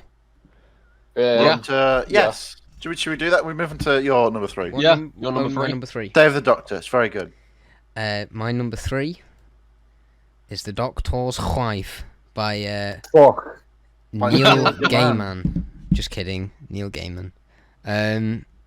Yeah. Doctor's Wife. It's very good. It is the best. We get the secondary console room popping up, so of course it's going to be on my list because that's just nostalgic, and I'm such a pushover with nostalgia. Also, now. was part of a Blue Peter competition this episode. Yeah, that It got was. Uncle. I entered this competition. Uncle is one of the coolest action figures they ever made. Idris Uncle figure comes looks with a awful. swappable head, lad. I know, it's so cool, but the Idris I figure lost looks my like total swappable shit. head and it was in a ball and I don't know where the fuck it is and I've moved rooms since and I can't find it. Nephew. What's the great. other head? It had the blue ear. Oh. I like So the there's like this one with the balaclava round it and then there's the one with the blue ear. I like the mystery of which the is gone. Corsair, and I like. Has Uncle got 2 left feet or something like that? Is that one of the... Yeah. Literally, Yeah. lad, you ready? It's great. Right. Very good. You've got Great figure, Saran Jones is amazing. The Junk TARDIS. I'm just naming things that are in the episode because there's that much stuff in the Oh, God. episode that is just good. Michael Sheen. In the script it was called the Toto's Lane at the end of the universe as well. Just- Nephew. You've got Top Rory tier. getting old and lashing out at Amy because it's the way that House controls the time. What I can't quite explain it, but he basically can speed up and slow down time in different parts, can't he? He sends Amy in on a loop on herself, so Yeah. that Yeah. she meets Rory after he's been there for hundreds and hundreds and hundreds of years. Oh, it's great. That's a Thi- messed up bit. This episode, even though it's just a regular episode in Series 6, this would work as like a 50th anniversary. Like, Yeah. you know what I mean? Yeah, because Like, it if touches on they all aired of the this at a 50th anniversary, I'd Yeah. be like, fuck me, that's amazing. Like, yeah, it I covers quite a bit like about Neil Gaiman's award acceptance speech as well for this. Because it was something like, only a madman or a fool would try and replicate the success, so naturally I'm on my 3rd draft of a script. and look how it turned out. Nightmare in Silver. Nah, okay. That episode has amazing ideas, but obviously the budget proper fucked Yeah. it over. And If Neil butchered Gaiman it was down given for one unlimited money episode for instead Doctor of Who. 2. Nightmare in Silver. It was going to be set at a carnival in like the 50s. Well, guys, Have Sidemen I've got, coming out I've the got ocean. great news for you because I listened to this new podcast that just came out called the Shobocast. On episode 1, they told me that Neil Gaiman would be interested in returning to Doctor Who. Did we? In other news, I need a piss, so keep talking and Keep Go- talking you about can- Dan's That episode. was- yeah, one of the yeah, bit and of you can move on news. to Dan's thing if Oh, you you want. just not give a shit about what I've got to say. Is that what it No, is? let's talk about the Doctor's wife more. I loved that they threw an Udin just because of budget constraints. Yeah. And Neil Gaiman was could like, just pause how it can I while not you have a choose wait. Where does it take place? A little pocket of the universe, isn't it? Like it's Yeah. like the an pocket extra... outside the universe? Yeah, he explains it as like, imagine a Like a bubble, bubble inside of another universe. bubble and forget that because it's nothing like that. It's like, oh, Yeah. what? It's amazing. It's great. Oh, Talk it's amongst it's yourselves. the best episode ever. Now that Dan's gone, we can finally talk our mind.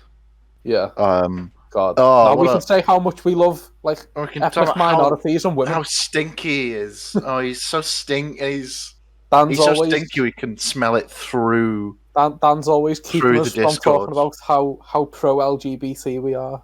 And do you know what else I hate? Oh, he needs to tidy his bed properly. Ugh.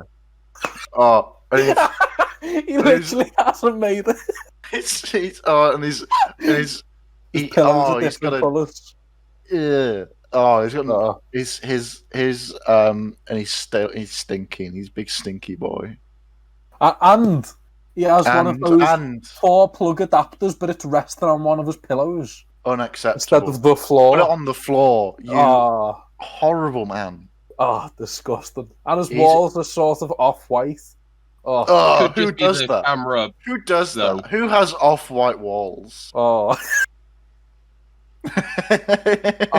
In all my uni lectures, I've noticed everyone has white walls, and I'm here with fucking blue walls like a child. Because you're a lunatic, you are. When my room was painted blue, I thought this would Mad stand the lad. test of time. He's back. He's back. Stop talking. And that is why I'm banned from the Royal Armouries in the Tower of London. And I And never many walked other straight reasons. again. I might just cut there. But, the Doctor's Wife's just Yes. So It's, good. it's Also, Uh, Neil Gaiman was inspired with like house torturing the TARDIS by a short story called "I Have No Mouth, But I Must Scream," about like an AI that takes over the planet and wipes everyone out except like 4 people, and I also- continuously tortures them for food over hundreds of years. I also really Keeps like the them bit alive. at the end where she's released back into her shell. That makes me cry every time. Though. Everything in this show makes you cry, Paul. Fuck off, lad. I bet This makes me cry the you'd most. cry at like Cyberwoman or something like that. That is dead sad though. No, he doesn't cry at that. He gets other emotions. The dog was pissing on our tent. Right. Oh, should we move but to my anyway. number 3? Dan's Go number ahead. 3. My number 3. Personally, the best episode of Doctor Who, apart from 2 and 1 on my list, of Yeah. course. That is the 11th Hour, Matt Smith's first episode. Ooh. The introduction of the objectively best Doctor. Yes, Yeah. my friend and yours. I've never met him. Matt Smith, the best. He's so good. And He's so good. It's remarkable the amount of things this episode has to juggle. It's a new Doctor, it's a new companion, it's a new showrunner, it's a new series threat, it's a series opener. There's so much this episode has to do, And and it nails still it. manages to be like an amazing episode. And Stephen Just Moffat didn't even give it a solid plot either. Like he said it himself during the watch along. Like he was like, oh yeah, I just sort of had some ideas and filmed them, and then we sort of just like made it into the plot by just throwing Prisoner Zero in or something. I was like, wow. But my uncle yeah, it's watched so- this for the first time just the other day. Did it? Because obviously, when I done one fantastic scene, he agreed to watch the series. Mhm. So he's been watching through it, and he said something along the lines of like he was so excited, like he was so devastated that Tennant had left, and like how different Matt Smith is, but he's so excited, and the episode's so good. Hmm. And I just thought, oh, that's really interesting for the first. Like it because it's the gets first time you. you've seen it.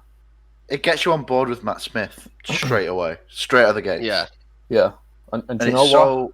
Jeff needs to get a girlfriend, so. as we all know. It's so like fast paced.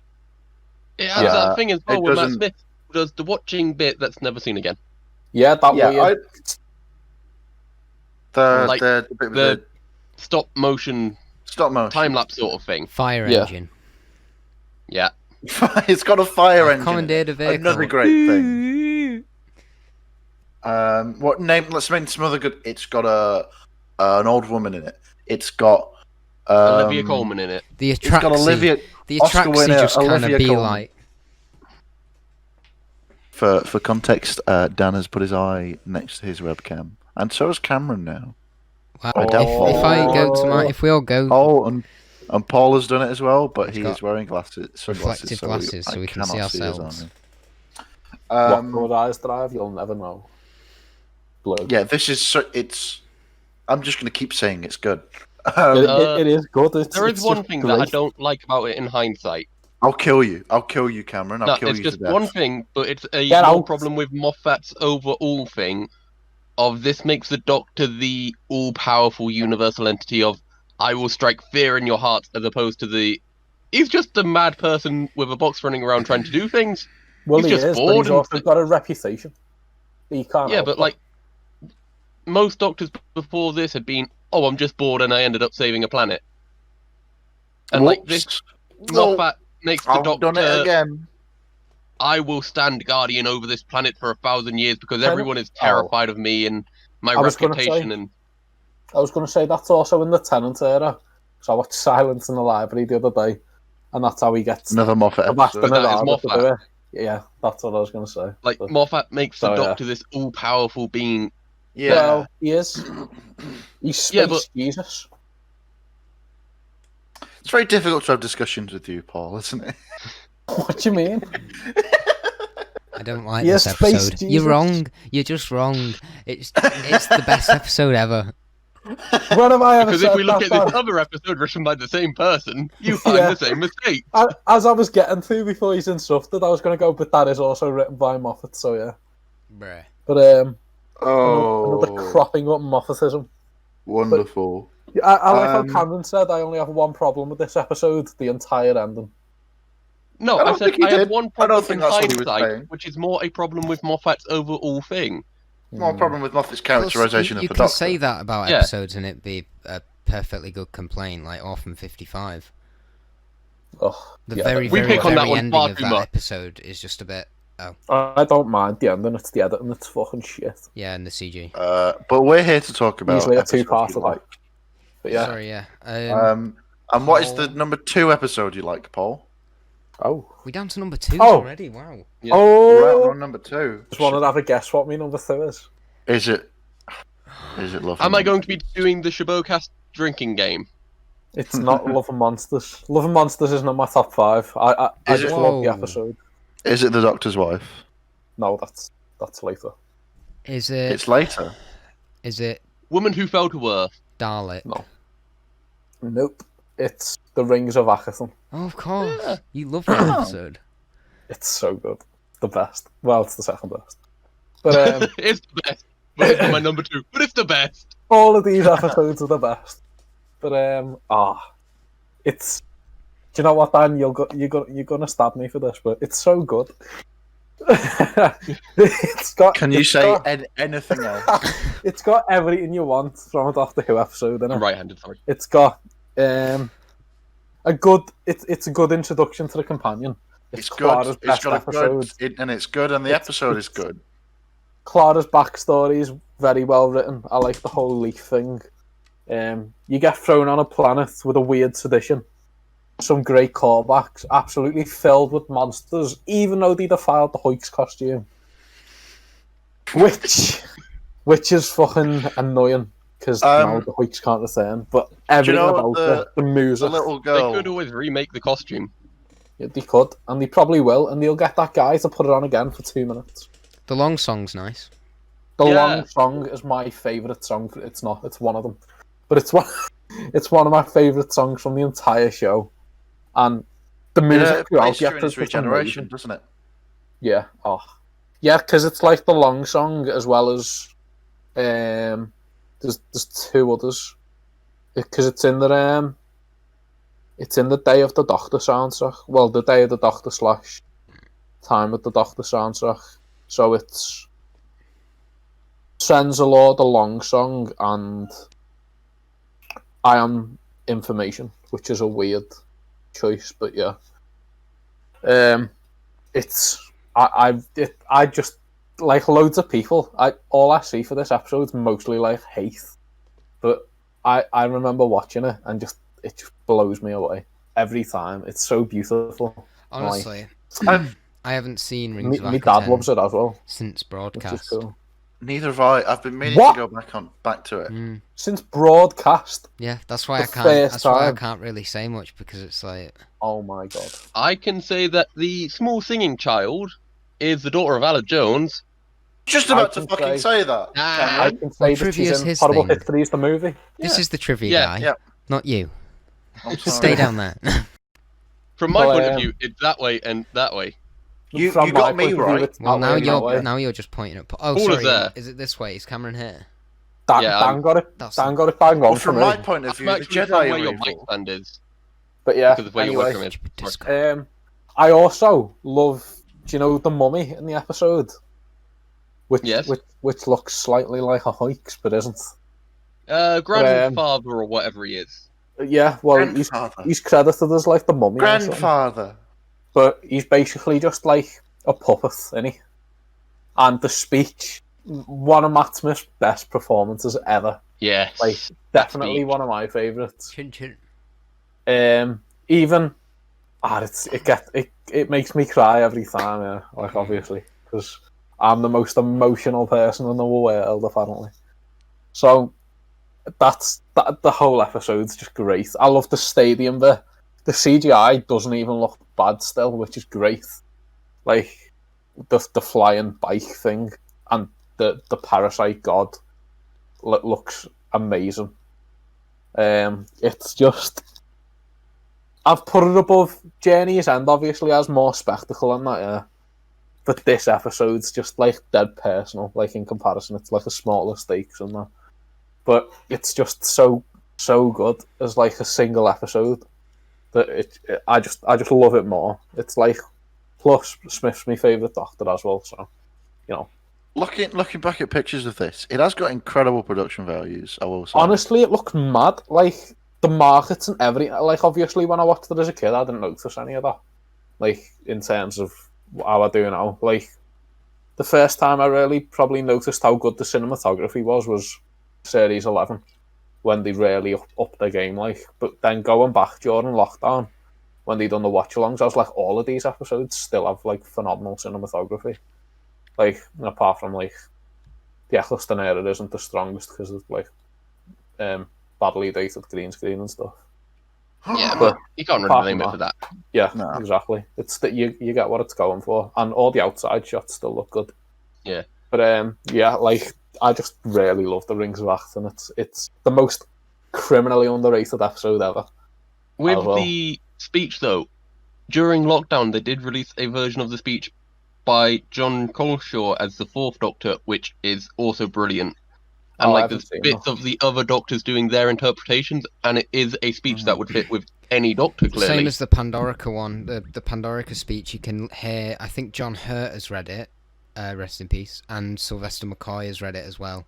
And they're two very interesting versions. Yeah. Especially the Sylvester McCoy one, because someone got that and put the music to it. Words win I wars. need to have a look at Put that. that. Just give it a search after we finish recording because it's really interesting. It's like that just works with every Doctor because Yeah. There was also yeah. with there was also like a cover of it of like the long song done by a guy during lockdown. I Oh, forgot the what it's massive called.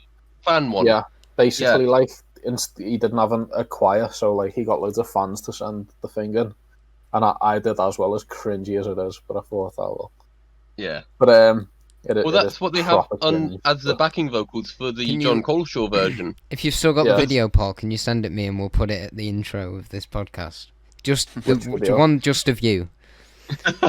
Oh, I haven't got no way. But Look at that smoke. He definitely still had I it. hate the fact that someone's watched mine but isolated so that they could fix it because it would have sounded horrible. But I'm trying to think what they done for the lockdown mini episode thing. I know what the it Rings of was. Acton. It was Cameron's number 2. Go. Wow, cut me off I'm like joking. that. I'm joking. Snap. Wow. What was that? I'm just trying Paul to is still find... looking for stuff. Paul No, is did still they not do the I- long song in the speech for the lockdown bit? It must have been because it's not. There's nothing on the actual channel. But yeah, I assumed he'd done because I couldn't remember it. Like, because Neil Gaiman done one for the Doctor's Wife and that, which was amazing. But yeah, this got the long song cover thing, which is great as well. But yeah, the long song, not the long song, the Rings of Acton. If you think it's shit, go and rewatch it. Prepare to have your mind blown. Is it, Paul? Would you say it was godly? Yes. Yeah, my number 2 is Dalek. Oh, Dalek. Dalek! This had to come Exclamation up. mark. This one had to come up at some point in this podcast. Yeah. Yeah, because it's amazing. It was so important that they got these things right. Yeah. And they didn't even know if they could use them, didn't they? They had to use they were Yeah. thinking of using the Tokla thing because they didn't know if Terry Nation's estate Yeah, would, and then agree. like the final was also different as well. And that was Yeah. meant to be the Cybermen or something originally, wasn't it? Oh wow. I can't remember. Oh. Oh yeah, they were good. Yeah, well, yeah. It was mentioned How during well- one of the lockdown watch-alongs, which, Yeah. but yeah, it's Dalek because it's like it's got the perfect setting in the series where it comes. Like it's not too early, it's not too late. Mm-hmm. And with saying during the Doctor Dances discussion a bit earlier, you do get some brilliant Christopher Eccleston acting here. Have Like, you, just- Because it turns out he's quite a good actor. Yes, Like, funnily enough. he is. If you've seen For the Dark World, you'll know. But Yeah. Oh, I've got that Northern elf. Not yeah. even. I He's forgot talking about that absolute one. fucking gibberish, but Yeah, it's still with that But Northern it's accent. still with the northern accent. Yeah. This shows what the Doctor would have gone through in the Time War, in the bits that we didn't see in Mm-hmm. Day of the Doctor. Yeah. And like, it is the PTSD of, oh, I thought I killed them all. Well, I better finish the job. Shit gun, shit gun, shit gun. Nah, here we go. Pointing a gun at it. Yeah, hairdryer. like, Yeah. And like, it knows what it has to do. And it's just like the path it chooses to get to the end point of the Doctor showing mercy to a Dalek. Mm-hmm. Have any of you boys listened to Jubilee? not I yet. have The not. X-Men character? Or the London Underground No, line? the Big Finish story that Rob Sherman wrote. I think No. Did he write it before or after Chimes of Midnight? After, I think. Give it a listen because it's basically what got adapted into Dalek. It's the Sixth Doctor, isn't it? Yeah, Sixth Doctor. But it's I've not heard like it. That's, there's a lot of things where it's like, oh, they went on and reused that, but it's not. Is it it's not very too different, similar. though? that's one of the ones that comes up a lot as one of the best of Big Finish. It's really I've good. heard. It's definitely I'd put it up there with Chimes of Midnight, because there's an interview with I'm just plugging stuff now. Stu Bagfull did a video with Robert Sherman, and he talks about Jubilee and Chimes of Midnight, and then Dalek, and like how it was getting a story he'd written for audio and kind of adapting it and figuring out what he was going to do for that. Give that a listen; it's really cool. But yeah, Dalek is fantastic. I've got two things. One, have you noticed how often there's like an alien device in the in the Russell T Davies era, and it turns out to be like a musical instrument? Delicate. I'm pretty sure. Do you know in Sarah Jane, the Star Poet gives her? Cameron's watched it recently, so he'll know. Is that thing that he gives her a music? She gives her a musical The instrument. weird bit that she gives him at the start of Enemy of the Bane? Yeah. No, that's just a really fancy mobile phone. Oh, is it? Yeah. I thought that was, but then there's an episode in Torchwood where they think there's like a bomb or something, and it turns out to be a musical instrument. And then in Dalek, there's that thing that turns out to be a musical instrument. But the other thing I was going to say, This is a how reference well- to music. yeah, how well do you think it was a cameo from Murray Gold? Yeah. How well do you think series 1 would have turned out if Dalek had the Toclafane and the finale had the Cybermen? Because It would have been- It would have been very different. Yeah, it would have been quite weird. It wouldn't mesh as well, would it? Like with the Time War and everything Yeah. coming Yeah. full circle. And like also the build up of like, oh Jesus Christ, this is one Dalek, and then the Yes. reveal that there's a whole fleet at the end. 100,000. That Yeah. wouldn't it wouldn't have the same Yeah. like punch to it. Mm-hmm. And then obviously if the Cybermen showed up, the Master would have showed up. And Legally, he has to. legally, he's obliged. He's much Oh, obliged. It's like the Cybermen. Well, I suppose I'll lead them. Fine. There's a Cyberman helmet in this episode, though, from Revenge of the Cybermen. There is. Which is Yeah. really cool. There's Yeah, a that's what I was Slovene as thinking. well. So, like, they planted the seed for the Cybermen technically, but, like, in the most Chris Chibnall way possible. Where It's a just different type of offhandedly Cybermen as what we mentioned get in or the seen. Russell T Davies I era, think though. it was also Oh, quite yeah, because clever. it's not parallel Earth. Quite clever to Yeah. open the episode with, hey, do you remember these things that were a bit silly? Mhm. Yeah. Look how weird it looks in modern day. Oh, by the way, here's one of those things that you probably saw. Your dad had one on the shelf or something like that. And look how powerful it is now. And they try and take the piss... Because no one watched Remembrance of the Daleks, so they try and take the piss out of the Daleks not being able to climb stairs. And then they just Yeah. tackle that head on. They go, no, it can fly. And Yeah. yeah, I know they do it in Remembrance, but people aren't Yeah, going to either people remember don't or remember watch that. it. Yeah, Mhm. so that was great. Also, that they- this episode takes place in Salt Lake City Salt in Lake 2012, which 2012. is yeah. also the same year and place as Like the start of the Moon Book of one, Mormon. Impossible Astronaut. Oh, Oh, Lake right. Slantio. is it? Yeah, Oh yeah, with Utah, not. Utah. Well, isn't Wait, that 2011? No, You sure? 2012, Because they're Is both it? set in 2012 in the same it state. came out in When- 2011, didn't it? When did Book of Mormon come out? Fuck Because me. that's also What is set that? in Salt Lake City. There's not an episode of Doctor Who, Paul. It's a Is musical. Star Wars I know set in that. Salt Lake City? I think so. Dan, Daleks. you're number 2. You're number 2. It's Dan. other Dan. My number 2 Yeah, I knew that. is Pardon also me. a Series 1 episode, Oh. and it's called Boomtown. Love it. Oh. This is the episode that was on quite a tight budget, and you can tell. Oh, But I'm just going to throw some things out there like I did with the last few that I've talked about. Scooby-Doo chase. She's climbing out the window, isn't she?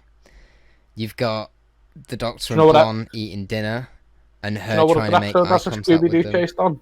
What? You know what other episode has a Scooby-Doo chase?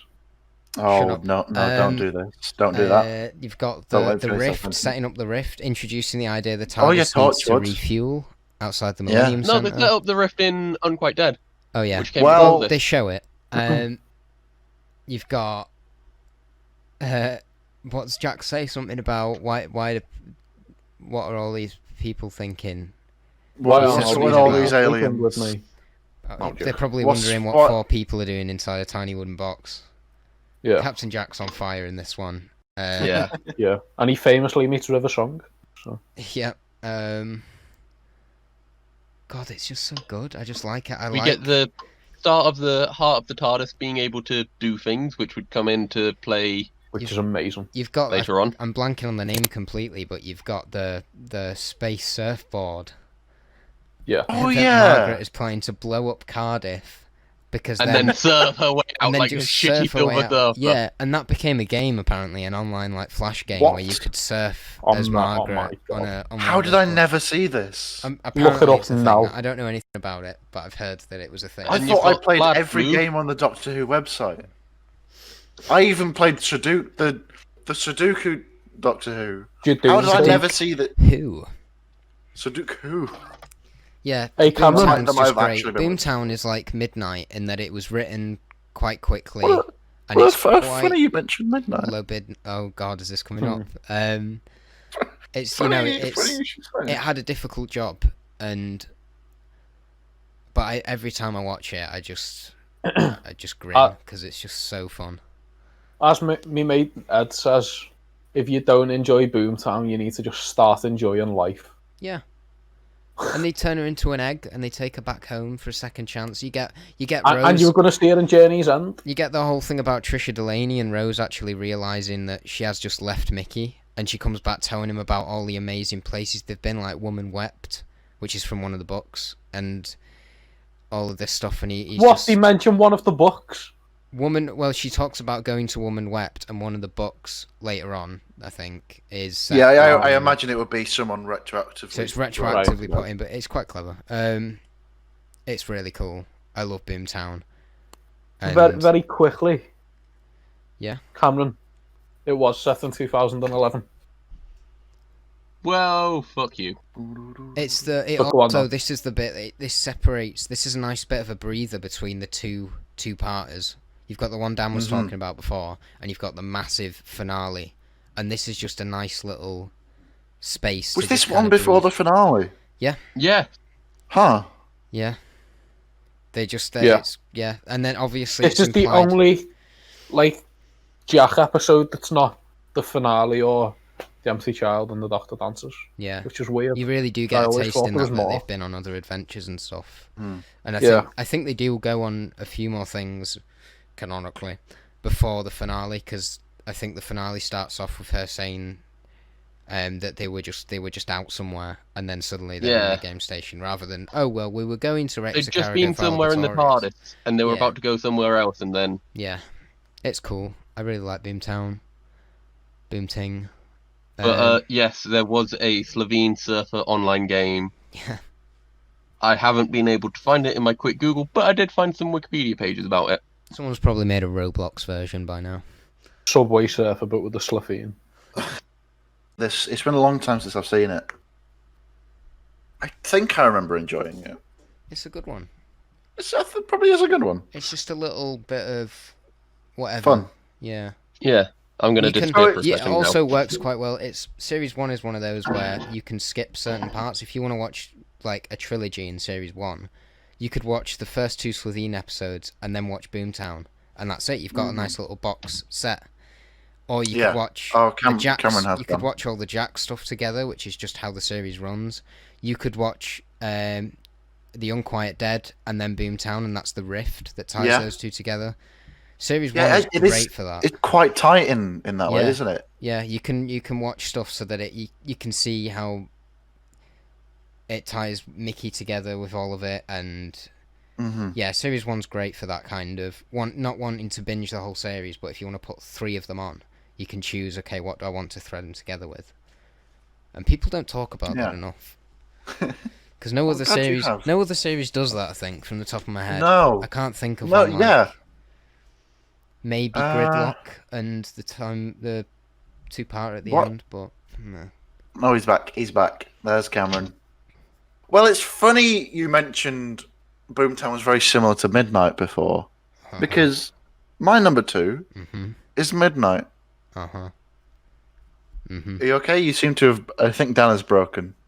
Does Paul realise he's talking whilst muted? Yeah, Paul, you have muted yourself. Yeah, I forgot about that. I was going to say it's ironic because you're both called Dan and you've both got number 2 spots that you've both mentioned in your number 2 spots. That's not what irony is. Well, it's a careful. coincidence. What is it? It's an ironic Yes. coincidence. It's both. ironic that you're a dickhead. Got him. Decade. What is Midnight? Yes, It's midnight. We've been recording for that long. we've been recording for. It's only 9:30. You'll be alright. Yeah, Midnight is. It's a special episode, I think. Oh, it's not really. I don't know what It's I'm. not. what It's point a I was trying regular to make series with that. episode. I don't know what point I was trying to make there. It's a companion light. Yes, That should not be a thing. I think it's one of the rare times where I said not rare. I'm starting so many points here and then realizing they're all nonsense. Dan, you doing me and just say it's very good. And I think it's very good. End of point. I think so. This episode had like a massively reduced budget. They essentially It just had was to do a bottle A episode. double-backed one with Turn Left, wasn't it? Written over a 'Cause they weekend, I spent- think. They spent all the money on Journey's End. Yeah. Um, Also, And you were like, I can't remember who said this, but someone, I think it was Chris from the Big Damn Cast, pointed out this would be a really cool episode to do on stage with all of the dialogue. And I thought, that's amazing. You've just got like the one set. and It'd it be takes great place in for, real like, a time as short well, little- doesn't it? Be great. Oh no, wait, no, it doesn't at all. That's completely wrong. What, Yeah, what and is they it? needed they needed Midnight, other yeah. characters, so they just went into the corridor of BBC Studios and got Carol from EastEnders and Merlin. Jethro. Jethro. Not you What's too, what's the Jethro, thing? or And whatever we he say, where's the pool? And he says, the pool is abstract. And everyone just pisses themselves. It's like, what? What? What? I watched Um, Midnight the other day, actually. It's great. This episode and my number one often they frequently switch places. I find. It's just good, isn't it? It's a good episode. I've become Paul. Oh no! I have a mate who doesn't. A mate. He used to like Doctor Impossible. Who, and he doesn't watch it anymore. Although now he's rewatching it, so you never know. He might come to enjoy the later series. But every single time I'd mention Doctor Who, he'd go, "Ah, Midnight's like the best episode ever." And then later on, he'd message me going, "Watching Midnight." Even though he no longer watched it, he'd always just go back for Midnight all the time. I love that you never see the creature, the thing. Yeah. Like, and it's not that it's without, it's not that you can't Imagine. perceive it, because people do see it, but you just don't, it's left open-ended. I like that. Imagine it's the same creature from Listen. Check out our Listen episode. Don't check out our Listen Don't. episode.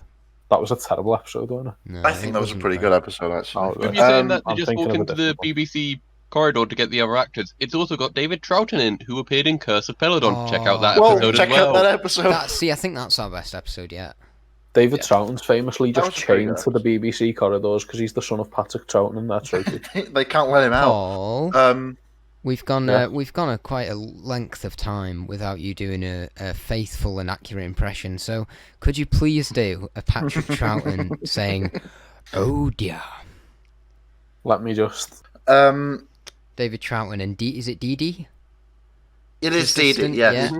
And you've got the this is genius. The hostess who isn't named. No one ever knows her name. She was just the hostess because no one really talked to her, and she forces them to like absorb the entertainment. She pulls down the screen and puts this really like all of these like really flashing lights and different screens and loads of music on and stuff like that. And she's just like enjoy like that, and she's That is. it's just so funny. And That's the most heartbreaking part of the episode, though. Do you know when they're waiting for the things to come and pick them up? After they've defeated the entity, and they just sat there in silence. So like, what was it? And then the doctor goes, "What's her name?" And like, no one knows. No one thought to ask, or God, That's just heartbreaking. And Rose on the monitor. I remember watching that go out. Rose on the monitor. It's mad that's just there. Like, God, wow. Every time I rewatch Series 4, because it's my favourite series, I don't just rewatch Series 4, I rewatch them all, like in order. But like whenever I get to Series 4 and I'm watching it and I just see Rose somewhere, I'm always really angry. I'm like, what? So like, cool. And it's like when I rewatched Midnight the other day, I'm still surprised when she turns up. I was just watching it and I was like, there's Rose. And I was like, that was a YouTube ad. But I was like, there's Rose, no way. Like, proper, like, took me by surprise, great even though choice I've seen it loads. But yeah, Brilliant. love it. Brilliant. I thought I would have more to say about this episode, but Cameron, you have anything to say about this episode? No, as everyone else has said, it's just a really good episode with what they have, and I feel like Doctor Who, on really tight constraints like this, gives some of the best that they have, like this, Blink, to an extent, Love and Monsters. It's where it's comfortable. To an extent. It's where the show is comfortable as a. Yeah.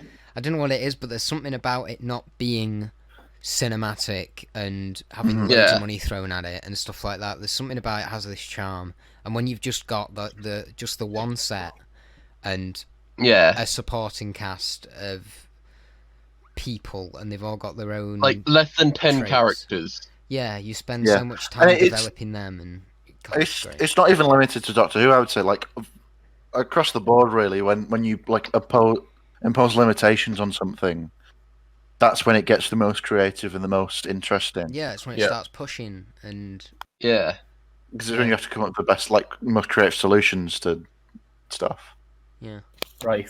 So Should I've got we- got that impression you wanted. I think. Here we go. Here it is. Just workshop this very quickly then. Wonderful. Oh dear. Is that it? Okay. Number ones. The, Paul, the lights, what is- the lights go down and the spotlight This'll over be- Paul. This will be an unpopular pick. I can just feel it. Should we have a drum roll? no. Let's have a little drum roll. Because it feels like a Go on. while since we One had a second. drum roll on this podcast because no randomizer lately. Oh, yeah. Go Oh, on. he's Oh, off to get he's Cameron, climbing into he's- his bed. Climbing into his bed to get his He's drumsticks. He's just moved the girl out of the way. He's grabbed his drumsticks. A drum roll. Paul, just put your hand Oh. up when to stop, I guess. Your number one episode of Is- Doctor Who is... In the Forest of the Night. Is this a joke? Right. No. This is not a I joke. reckon. No, Capaldi. Are you joking? No. Is this a joke? No. No, Show me no, your list. Paul, Have really, you got your no. list? Please show me. This can't be real. Are you joking? Listen, I know it's all opinion, but I'm genuinely shocked. Are you, like, really? Are you sure? Yeah, it's Capaldi's best performance Did you ever. spell, like, Heaven Sent wrong or something? It's actually the Doctor's wife, obviously. Oh, thank God. Oh, is it? Imagine. I don't even in the Forest of the Night. Remember, is fucking- kids, don't take your medication because you might be a psychic being. Remember, kids, don't take your medication because your dead sister's living in a book. Well, since we've already discussed the Doctor's wife, Paul, do you just want to say it's very good and I enjoyed it, and then we can move on?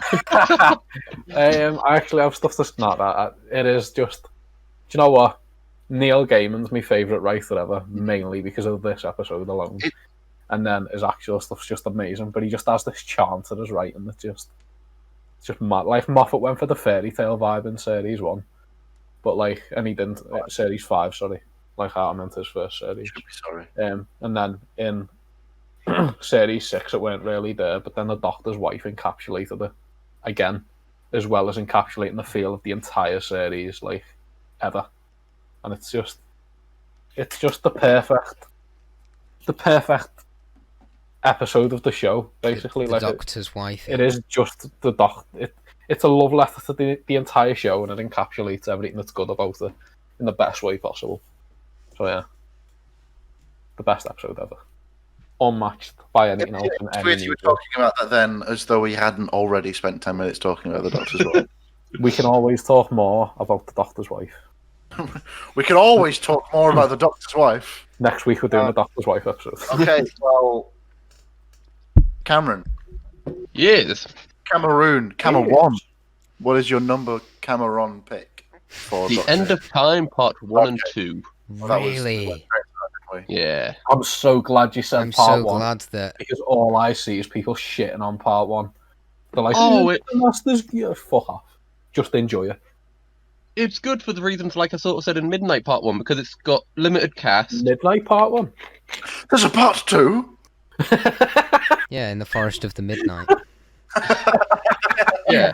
The perfect But, like- encapsulation of both episodes. Part 1 of The End of Time, it's got a limited cast, doesn't have that many locations, and it is basically they were saving the budget for Part 2 Yeah. when they had definitely. to get all of those John Sims. So they many spent, Johnsons. They had to So clone Randall John Palmer, Sim, and that John costs a Sim. lot back then. yeah, and like they had to do all the Like, different shots of him at like the Obama press thing, where it's just like him having to do that for like a day, just different costume changes, and then just there clapping. Really?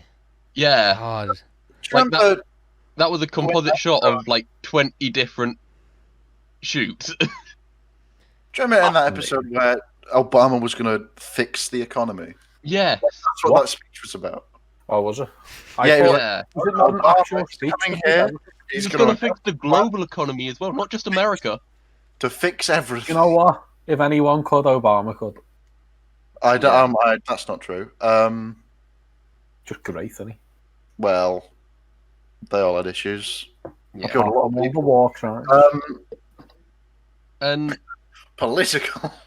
I mean, Never there been are put- some bits of it that are a bit dodgy, like the Johnson masks that they had extras wearing for some of the transformation scenes. and they're just weird because they're really rubbery. Ah, no, he's gonna turn into John Sim. Dinner time. Not working. Oh, it's me, What Johnson. lad, dinner time, I fucking love when he And, like- scrams down to homeless And people. they're So just Yeah. just the skeleton of the woman burning. Yeah. And like we get to see a different take on this version of the Master as well, because it's like he's more like Heath Ledger's Joker in a way, but well, better.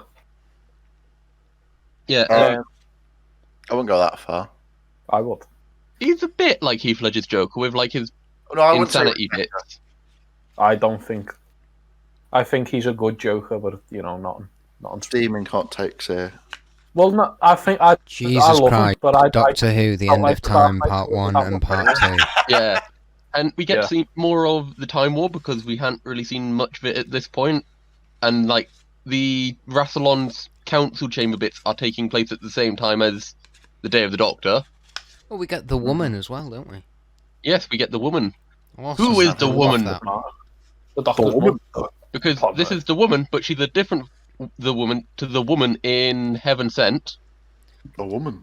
Yeah, but But- again, Who's the- it's that one? not been confirmed that it's his mum. It's left open-ended. But I think Russell It's the said, Ronnie. he I'm said- sure Russell said that was the It's intention. the Rani. he said that he wrote it. It is the Ronnie, though. I think he said something like he wrote it in bearing in mind that it could be interpreted that way or something weird like Yeah. that. Like he's not straight up said yes, this is supposed to be her. He's left it open, but let's It's face like it. when it is. Kibnall wrote that it was Rassilon and Omega with Tecteum. Then again, Like, I That was the way it was there's the idea that it's Susan. Yeah. It could. But But if you were going to do Susan, you'd want to get Caroline Ford to do it. I know, yeah. And he True. cut off because he's Russell T Davies. Yeah. But, like, we get different bits of Gallifrey, like the White Point Star, is it? The little diamond thing, and Yeah. we have the guy as Rassilon, Timothy Dalton. The woman doing the colouring in. Yeah, she a soothsayer or something? Something like Yeah. that. She just writes Yeah. really fast. And it's But just it's a get the different weakening version of the of Time old. Lord that we get, and like how the Doctor, you sort of see why he killed all of the Time Lords because they had gone a bit mad, and it's like Yeah. this war will end one way or another, so he just kills them all. Yeah. What was I going to say? Master's weird hand beam thing. Oh, it was about the Master. I see a lot of people, like, I've always regarded this, like I said, Regeneration episodes as the best episodes. So I've always regarded this as one of the best. And then, so have all my mates. And then I found out that people don't really like part one or the way the Master was written as a whole. And I was like, what the fuck is going on in life where I mean, people it's just don't enjoy the end of you time? can go around in circles, especially with videos like this, just going, how do you like that? But that's just, Yeah. that is taste. That is just what it is. Yeah. You like what you like. People listening to this will have wildly different top fives to us, or they'll have something very similar. Great, let us know. I'd love to, even though Paul joked before about in the Forest of the Night, there is someone out there who has that in their top five. As And I weird as love they that. You're an idiot. in the top 5. But that shows what the show is like, because it can be so different for so many different Yeah. people. So, yeah, In the edit, Dan, can you put like a swelling like inspirational music beneath that speech you just made? shut the fuck up. I'm cutting it out now. But yeah, Doctor Who is a lot of things for a lot of people. Like for some people, it's just a TV show they watch. For other people, it's something that consumes their life until they make a podcast with it with 3 other random people on the internet. Yeah, who'd do that? That's I know, really right? cringy. Idiots. That's- Weirdos would do that. Get a life. Yeah. Yeah. Should we discuss this? And although it is a bit, speaking of cringy, it is a bit cringy at the end, like the Doctor's goodbye. But I it enjoy It's, it. again, because- it's That earned. isn't cringy at all. It's It's earned. amazing. I like that he goes Yeah. back to 2005 and sees Rose when she's very clearly had work Yeah. done. Yeah, I love that. And When Jackie, she's very clearly what? what? She Teeth When done. she's- she had her teeth done. You can had tell. she? You can tell Yeah. in series 4 that Billy Piper's had work done, but Yeah, I thought I've even now just looks like an almost different person. Like, But like you get the Uh, bits with don't Donna know. and it like the bit where it's like, oh, I needed a few quid, so I just popped back in time and saw Oh, that is a lovely bit. Ross. I was gonna say Ross Noble. That's a comedian from South Shields. Yeah, that's the guy who rides motorbikes, isn't it? Yeah. Yeah. That Yeah. speech, like, the little conversation what a they have on the satellite ship feeling. about him being proud if he'd be proud if he was his Oh, dad. lad. Yeah. Good Lad, when God. Wilf's almost crying, and he's like, "You get that? Yeah. You take this good." I'm like, And don't like do the it to bits, me, Will. the bits of the woman talking to Wolf about his service during the war and stuff, because that for Bernard Cribbins, as someone who was in national service at the end of World War II, like it was a brief period, but he was still in service during World War II, and it's just like that's his proper emotion from a former parachute regiment serviceman from that war. And he'd never, like Bernard Cribbins, has never killed anyone either. No. As So far as we know. it's like very personal. That Well, we know. he never killed They're anyone the reason during why the Jack war. Norrie was cancelled. Should we move on to your number one, Dan? Yeah. Have you actually finished? Have you finished talking? Yeah, about it? I'm finished. Yeah. Like Dan, I like that episode. Pleasantly what is surprised your by Cameron's number one? there. Your biggest favorite number one. Biggest. You'll have noticed at widest some episode. point, fellow podcasters and dear listener, that I went very quiet while the other three were talking about a certain episode because I knew that that it'd be my number one. So I just kind of stood back for a bit and let And you the guys episode is lead the Forest of the Night. because it's the 11th hour. The 11th hour. It's my favorite episode of the modern series of Doctor Who. God, where This to is going to begin? be a pain in the arse episode to do when we have to do top 5 classic Who. Oh God, no! I can't. Spoilers, I've my not seen favourite enough is the to Five do Doctors, that. and it always will be. Spoilers, my favourite's the brain of Morbius. And it always will be. Probably. Edge of Destruction. That's my favourite. No. Hey, fuck off. The Caves of worst Megalodox. one ever. Caves of Megalodox. Yeah, so... Yeah, the 11th hour is... Oh god, I don't even know where to An begin. episode of Doctor Who. Because I just love At it that the start. much. It's... The 11th hour. When it was going out... Oh, where did it go? like the lead up to it and the trailers for Series 5 and stuff like that. I can remember a TV channel showing the Series 5 trailer. It was the red button, like the channel, the red button on my TV. And then they showed the clip from the episode of him hanging out the TARDIS just before he flies over Big Ben and nearly loses his balls. It was just that first bit with the music and everything. It's alright, they would have regrown. Oh, And, lad. yeah, they would have actually, wouldn't they? Cause Imagine if Jack turned up with his balls in a jar. Look, you can grow another version of yourself out of this. in a flask. The testicle doctor. And yeah, I mean, I love Series 5 so much just because I was the perfect age for when it came out. But yeah, the 11th hour, I can remember watching bits of Series 5 when it went out, and I can remember being so excited for this episode. And like you said, it's the perfect like opener, especially to someone who wanted to start watching the show, but maybe didn't enjoy Rose, or maybe didn't have that much time, I suppose. And like if I was going to show someone the show for the first time, I'd show them Rose, and if that wasn't their cup of tea, I'd show them the 11th hour, because I think it just does such a good job at bringing you up to speed and What setting the fairy tale tone. Good point, The woman who actually. fell for the... No, it'd probably be Smith and Jones or something Orphan like that. 55. Oh. I think Smith and Jones would be a good place to start for someone. Would actually, but I meant like in terms of First Doctor, that you wouldn't show them Deep Breath. Fucking tell you that right now. No, Deep Breath's good, but no. it's not like a jumping off point. The pilot. This episode. Show them the pilot. Sorry, go on. The pilot, That's- This episode for me, like at the time, because I've been watching Doctor Who like since I was 5 up to that point, and this was like 2010. So I was like always a massive fan of it, but I know this point marked like the way I loved the show changed. Like I became like massively into it. It became everything I was. Like this is when the show really clicked for me as a 10-year-old. I only started watching with Series 6. Because And you're a then- fake fan. Well, Watch was Shame only on you for playing not knowing about it earlier. like the Russell. I keep going to say RTD, and I just can't bring myself to say it. RTD2. But the Russell T Davies era. So when I was going to school once, because there was a Morrison's like right next to it, I found like Series 5 Volume 1, for, like £3 or something, and Series 5 Volume 2. And maybe, I think that was it. But I bought them, and I properly loved it, you know. But and then I got volumes, the other remaining volumes a couple of years later, and then just gave them to me mate and bought the series as a whole, so that I didn't have it in like 4 different DVD slots. Yeah, Yeah, it's a great episode. I think I love everything about this episode. I can't really put like my finger on anything where I'm like, oh, that's a bit weak.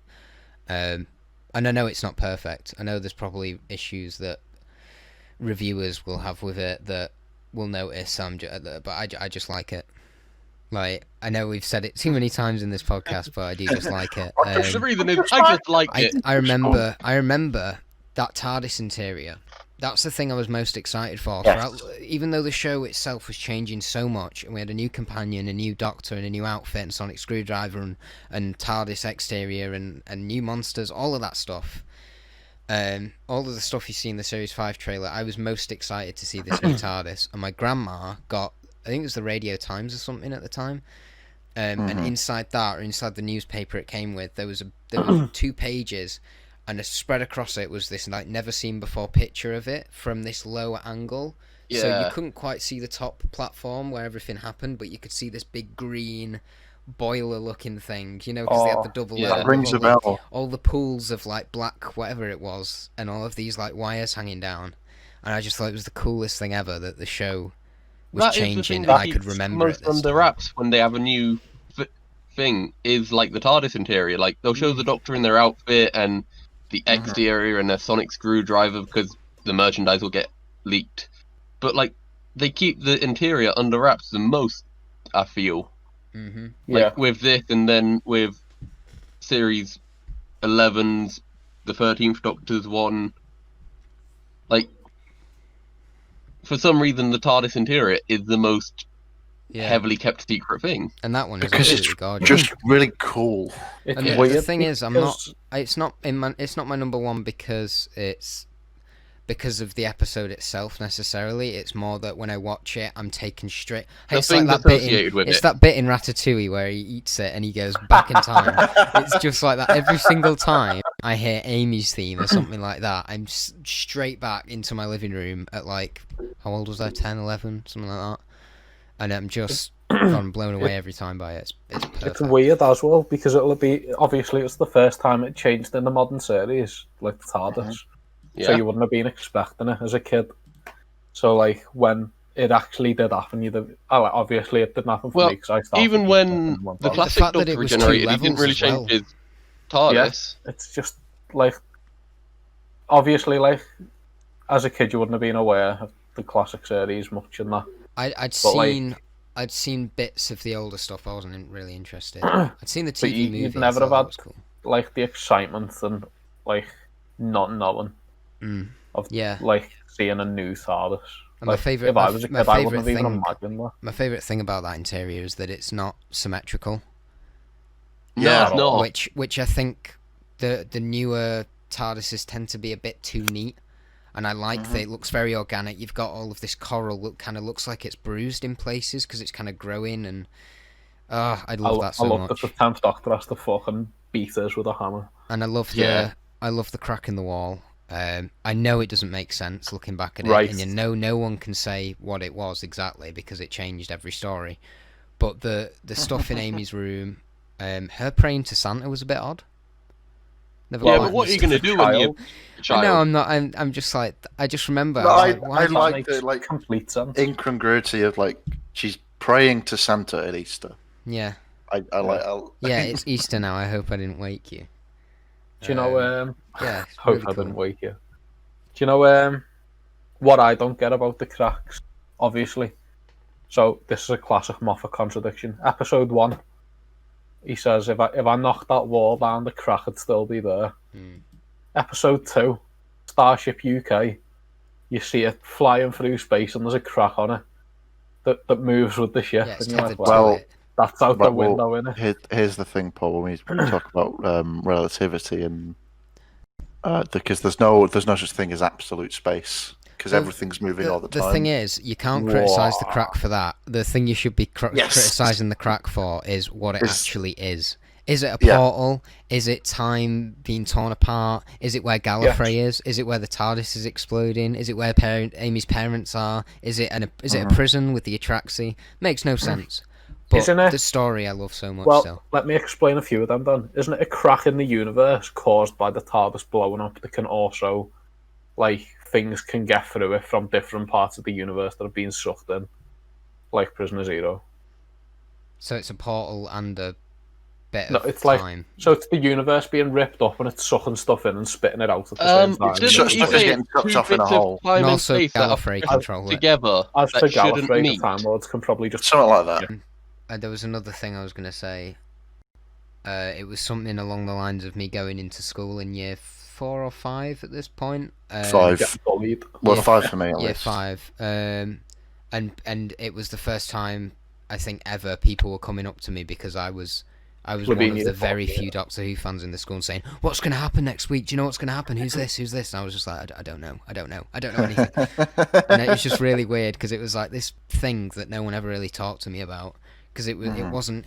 Doctor Who was big, but you'd struggle to find kids in a school that would talk about it and like it. Lad, Yeah. I would be only And one. I just remember becoming like the Doctor Who fan in the school. And just people coming up and asking me like, why did the Daleks look different? Why have they got a plunger and stuff like that? I was like, what is going on? Have I entered a different like reality now? Am I cool now? What's happened? We were just saying it was year 5. It was year 4 for me because I remember on World Book Day I went in dressed as the 11th Doctor. My excuse. So did I. My excuse was that I had the official annual for 2010. Whatever it was. That's a book. I was in year 7 in 2010. So It was definitely year 4 because we're the I've same still got age. to say my number 1. yeah, you're number 1 You're if number you will. one. Do a number 1. My number 1, Vincent and the Doctor. This That nearly was made almost it. my number 5. We should have done honourable mentions. I've got a list of honorable mentions. If we can like list them off at the end if you want. Yeah, this was one of the honourable mentions. Go on then. Yeah, Vincent and the Doctor. Like even just that final scene is one of the best things committed to television in my opinion. What? That scene makes me cry. It makes me cry as well. You know, that is a An With the- uncredited Bill Nye. Bill Nye and the athlete song and what's he's called? Who plays Vincent Van Gogh? His performance. Don't know. It's just an amazing episode. I just think it's good. The classic line. Yeah, The it's Shobocast. I just. it's amazing how much he looks like. I mean, this is really important. How much he looks like Vincent Van Gogh, and the absolute goal they have. Tony Absolute- Curran, I believe. Tony Curran. That's him. The absolute goal they have to just like show the actual self-portrait of Vincent Van Gogh next to his face Yeah. is great. Imagine being that cocky. Do you just remember a couple of years back they released a film about the life of Vincent Van Gogh and it was animated in the style of his paintings and I've never heard anyone talk about it ever. I've not heard of that. Just a proper weird masterpiece of animation no one's ever seen or mentions. Seen it in a DVD shop the other week and I was like, oh, that it exists. Cool. But yeah. Did you do the watch along for it this year?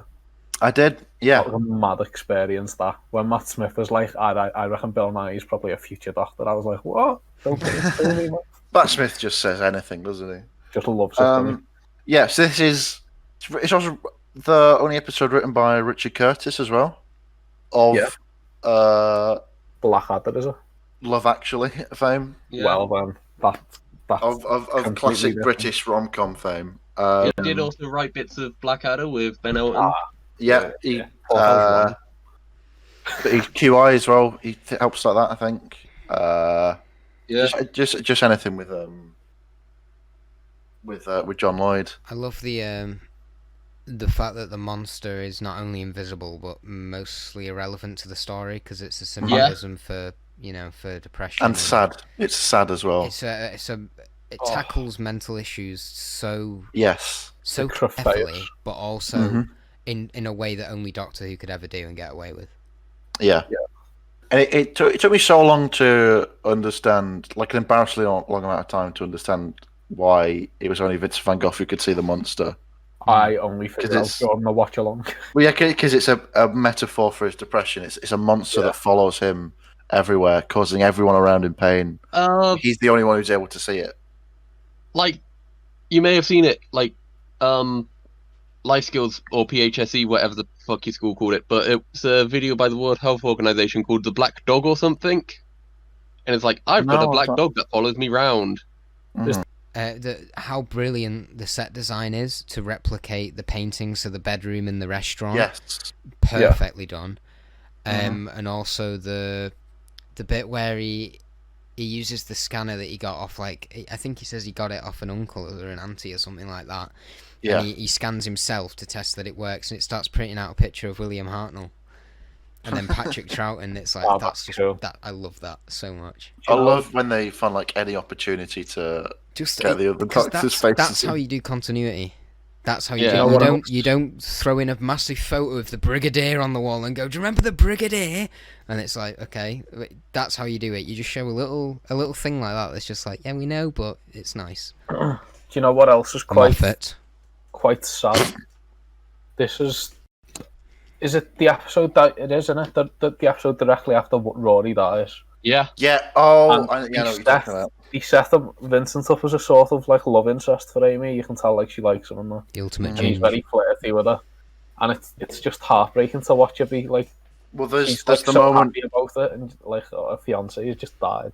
There's the moment where he turns to Amy and Vincent and goes, "Amy, Rory," and then like runs off. And yeah. Oh. They don't like hammer that home either. Like they do it very, very discreetly, which is dead good. I love that. Oh, Rory. There's so much good about this episode. I think what often doesn't get talked about, because like obviously the song "Chances" by Athlete at the end fits perfectly. I do love Athlete, by the way. Who? The band who wrote the song at the end. You're listening to it now. I'm listening to it right now. Oh, that's perfect. Fuck off, are you? Are you genuinely listening to music when we record this? Yeah. Wow. That'll be why you never record on your end, then. If you need if you need an album to listen to "Vehicles and Animals" by Athlete, because it's very good. Anyway, I think what doesn't get talked about enough with the music is the Vincent. Is it called Vincent by Maury Gold? Probably. It's a beautiful piece. That is a track. I don't know if it's the one you're on about, but that is a track that exists. I think it's that. Or it might be With Love. Different show. It might be With Love, Vincent. I can't remember which one it is. It might be that. No, there's one called Vincent and there's one called With Love, Vincent. So yeah. Oh. Yeah, no, I can't remember which one of the two it is. Just listen to the whole soundtrack because it's good. Yeah. Yeah. They're like really beautiful pieces. Maury Gold's pretty good, isn't he? He is pretty. And I think that's everything I've got to say about this episode. Do you know what? I'm very surprised no one said Heaven Sent. I think I'm gonna guess it was in all of our honorable mentions. Did you say, Daniel, had a list of honorable mentions? Do you want to just throw some titles out? Just keep throwing. I'll throw So some of them are always mentioned. So there's School Reunion, Day of the Doctor, Christmas Carol, Haunting of Villa Diodati, Turn Left, Heaven Sent, Pandorica Opens and The Big Bang. One of my favourite finales, I think. Silence in the Library, Forest of the Dead, Human Nature and the Family of Blood. Absolutely. This might be controversial. Time of Angels and Flesh and Stone. No, that was my number 7 or something like that. Was it? It was so close. Yeah, I don't think those two get enough love. Absolutely. Dalek, of course, Mummy and the Orient Express, and then Listen, Tooth and Claw, and Under the Lake Before the Flood. Do you know, weirdly enough, my mate Matthew Your thinks mate Matthew. was the worst episode ever. Really? I'd never heard anyone say that until I met him. I was like, get out. Never speaking to you I again. think it's the just best fun, innit? standard episode of Doctor Who, I think. I think it's weird that, do you know, the opening with the monks? That always reminds me of Johnny English too.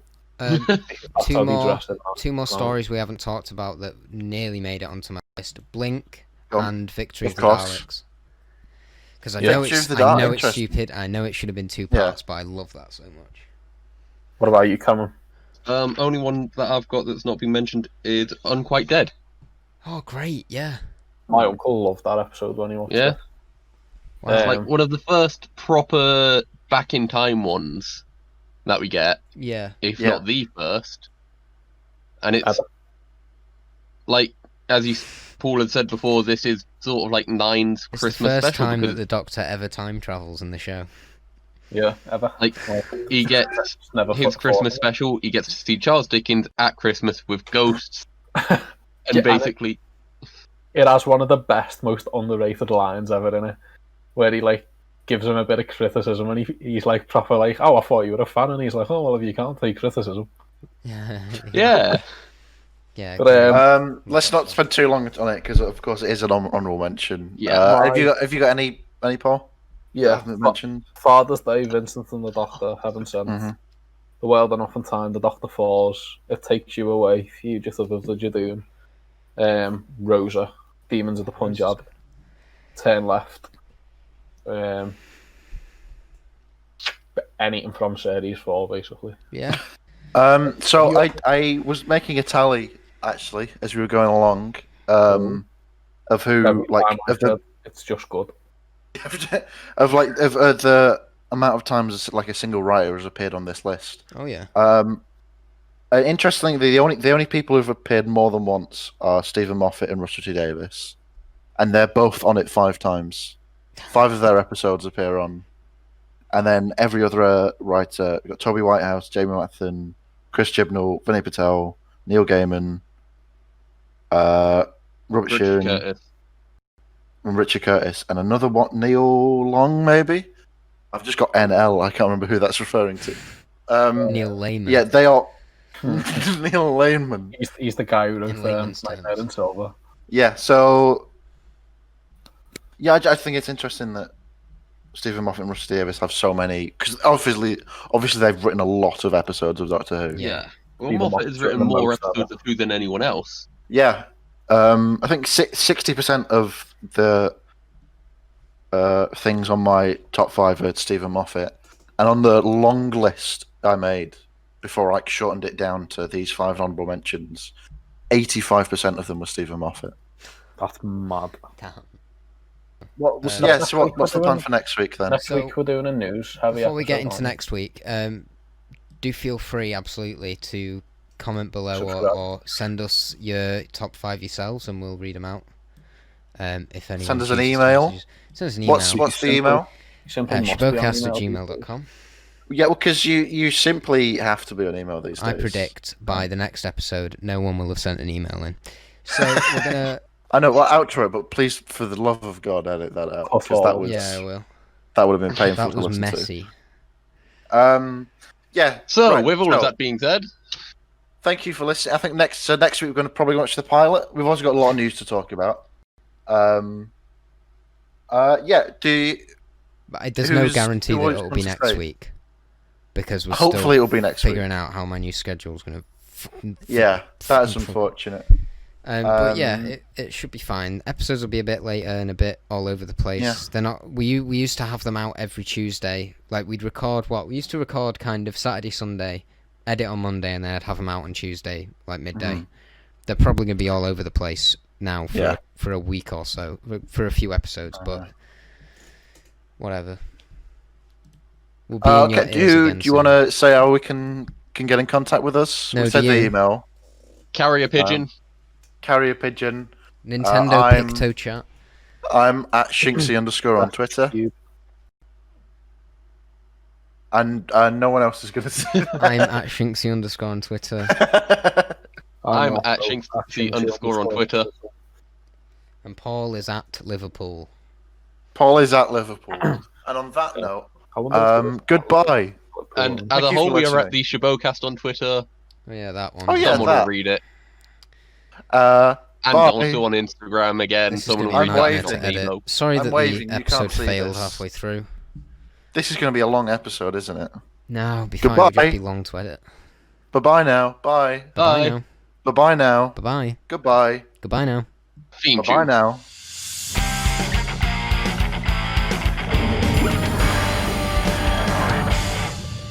In the UK Scout Association, you're not allowed to just dig a trench in a actual scout campsite. If you're doing wild camping, it's a bit more lenient, but they recommend you have a chemical toilet. But you're not allowed to just dig a pit and shit in it.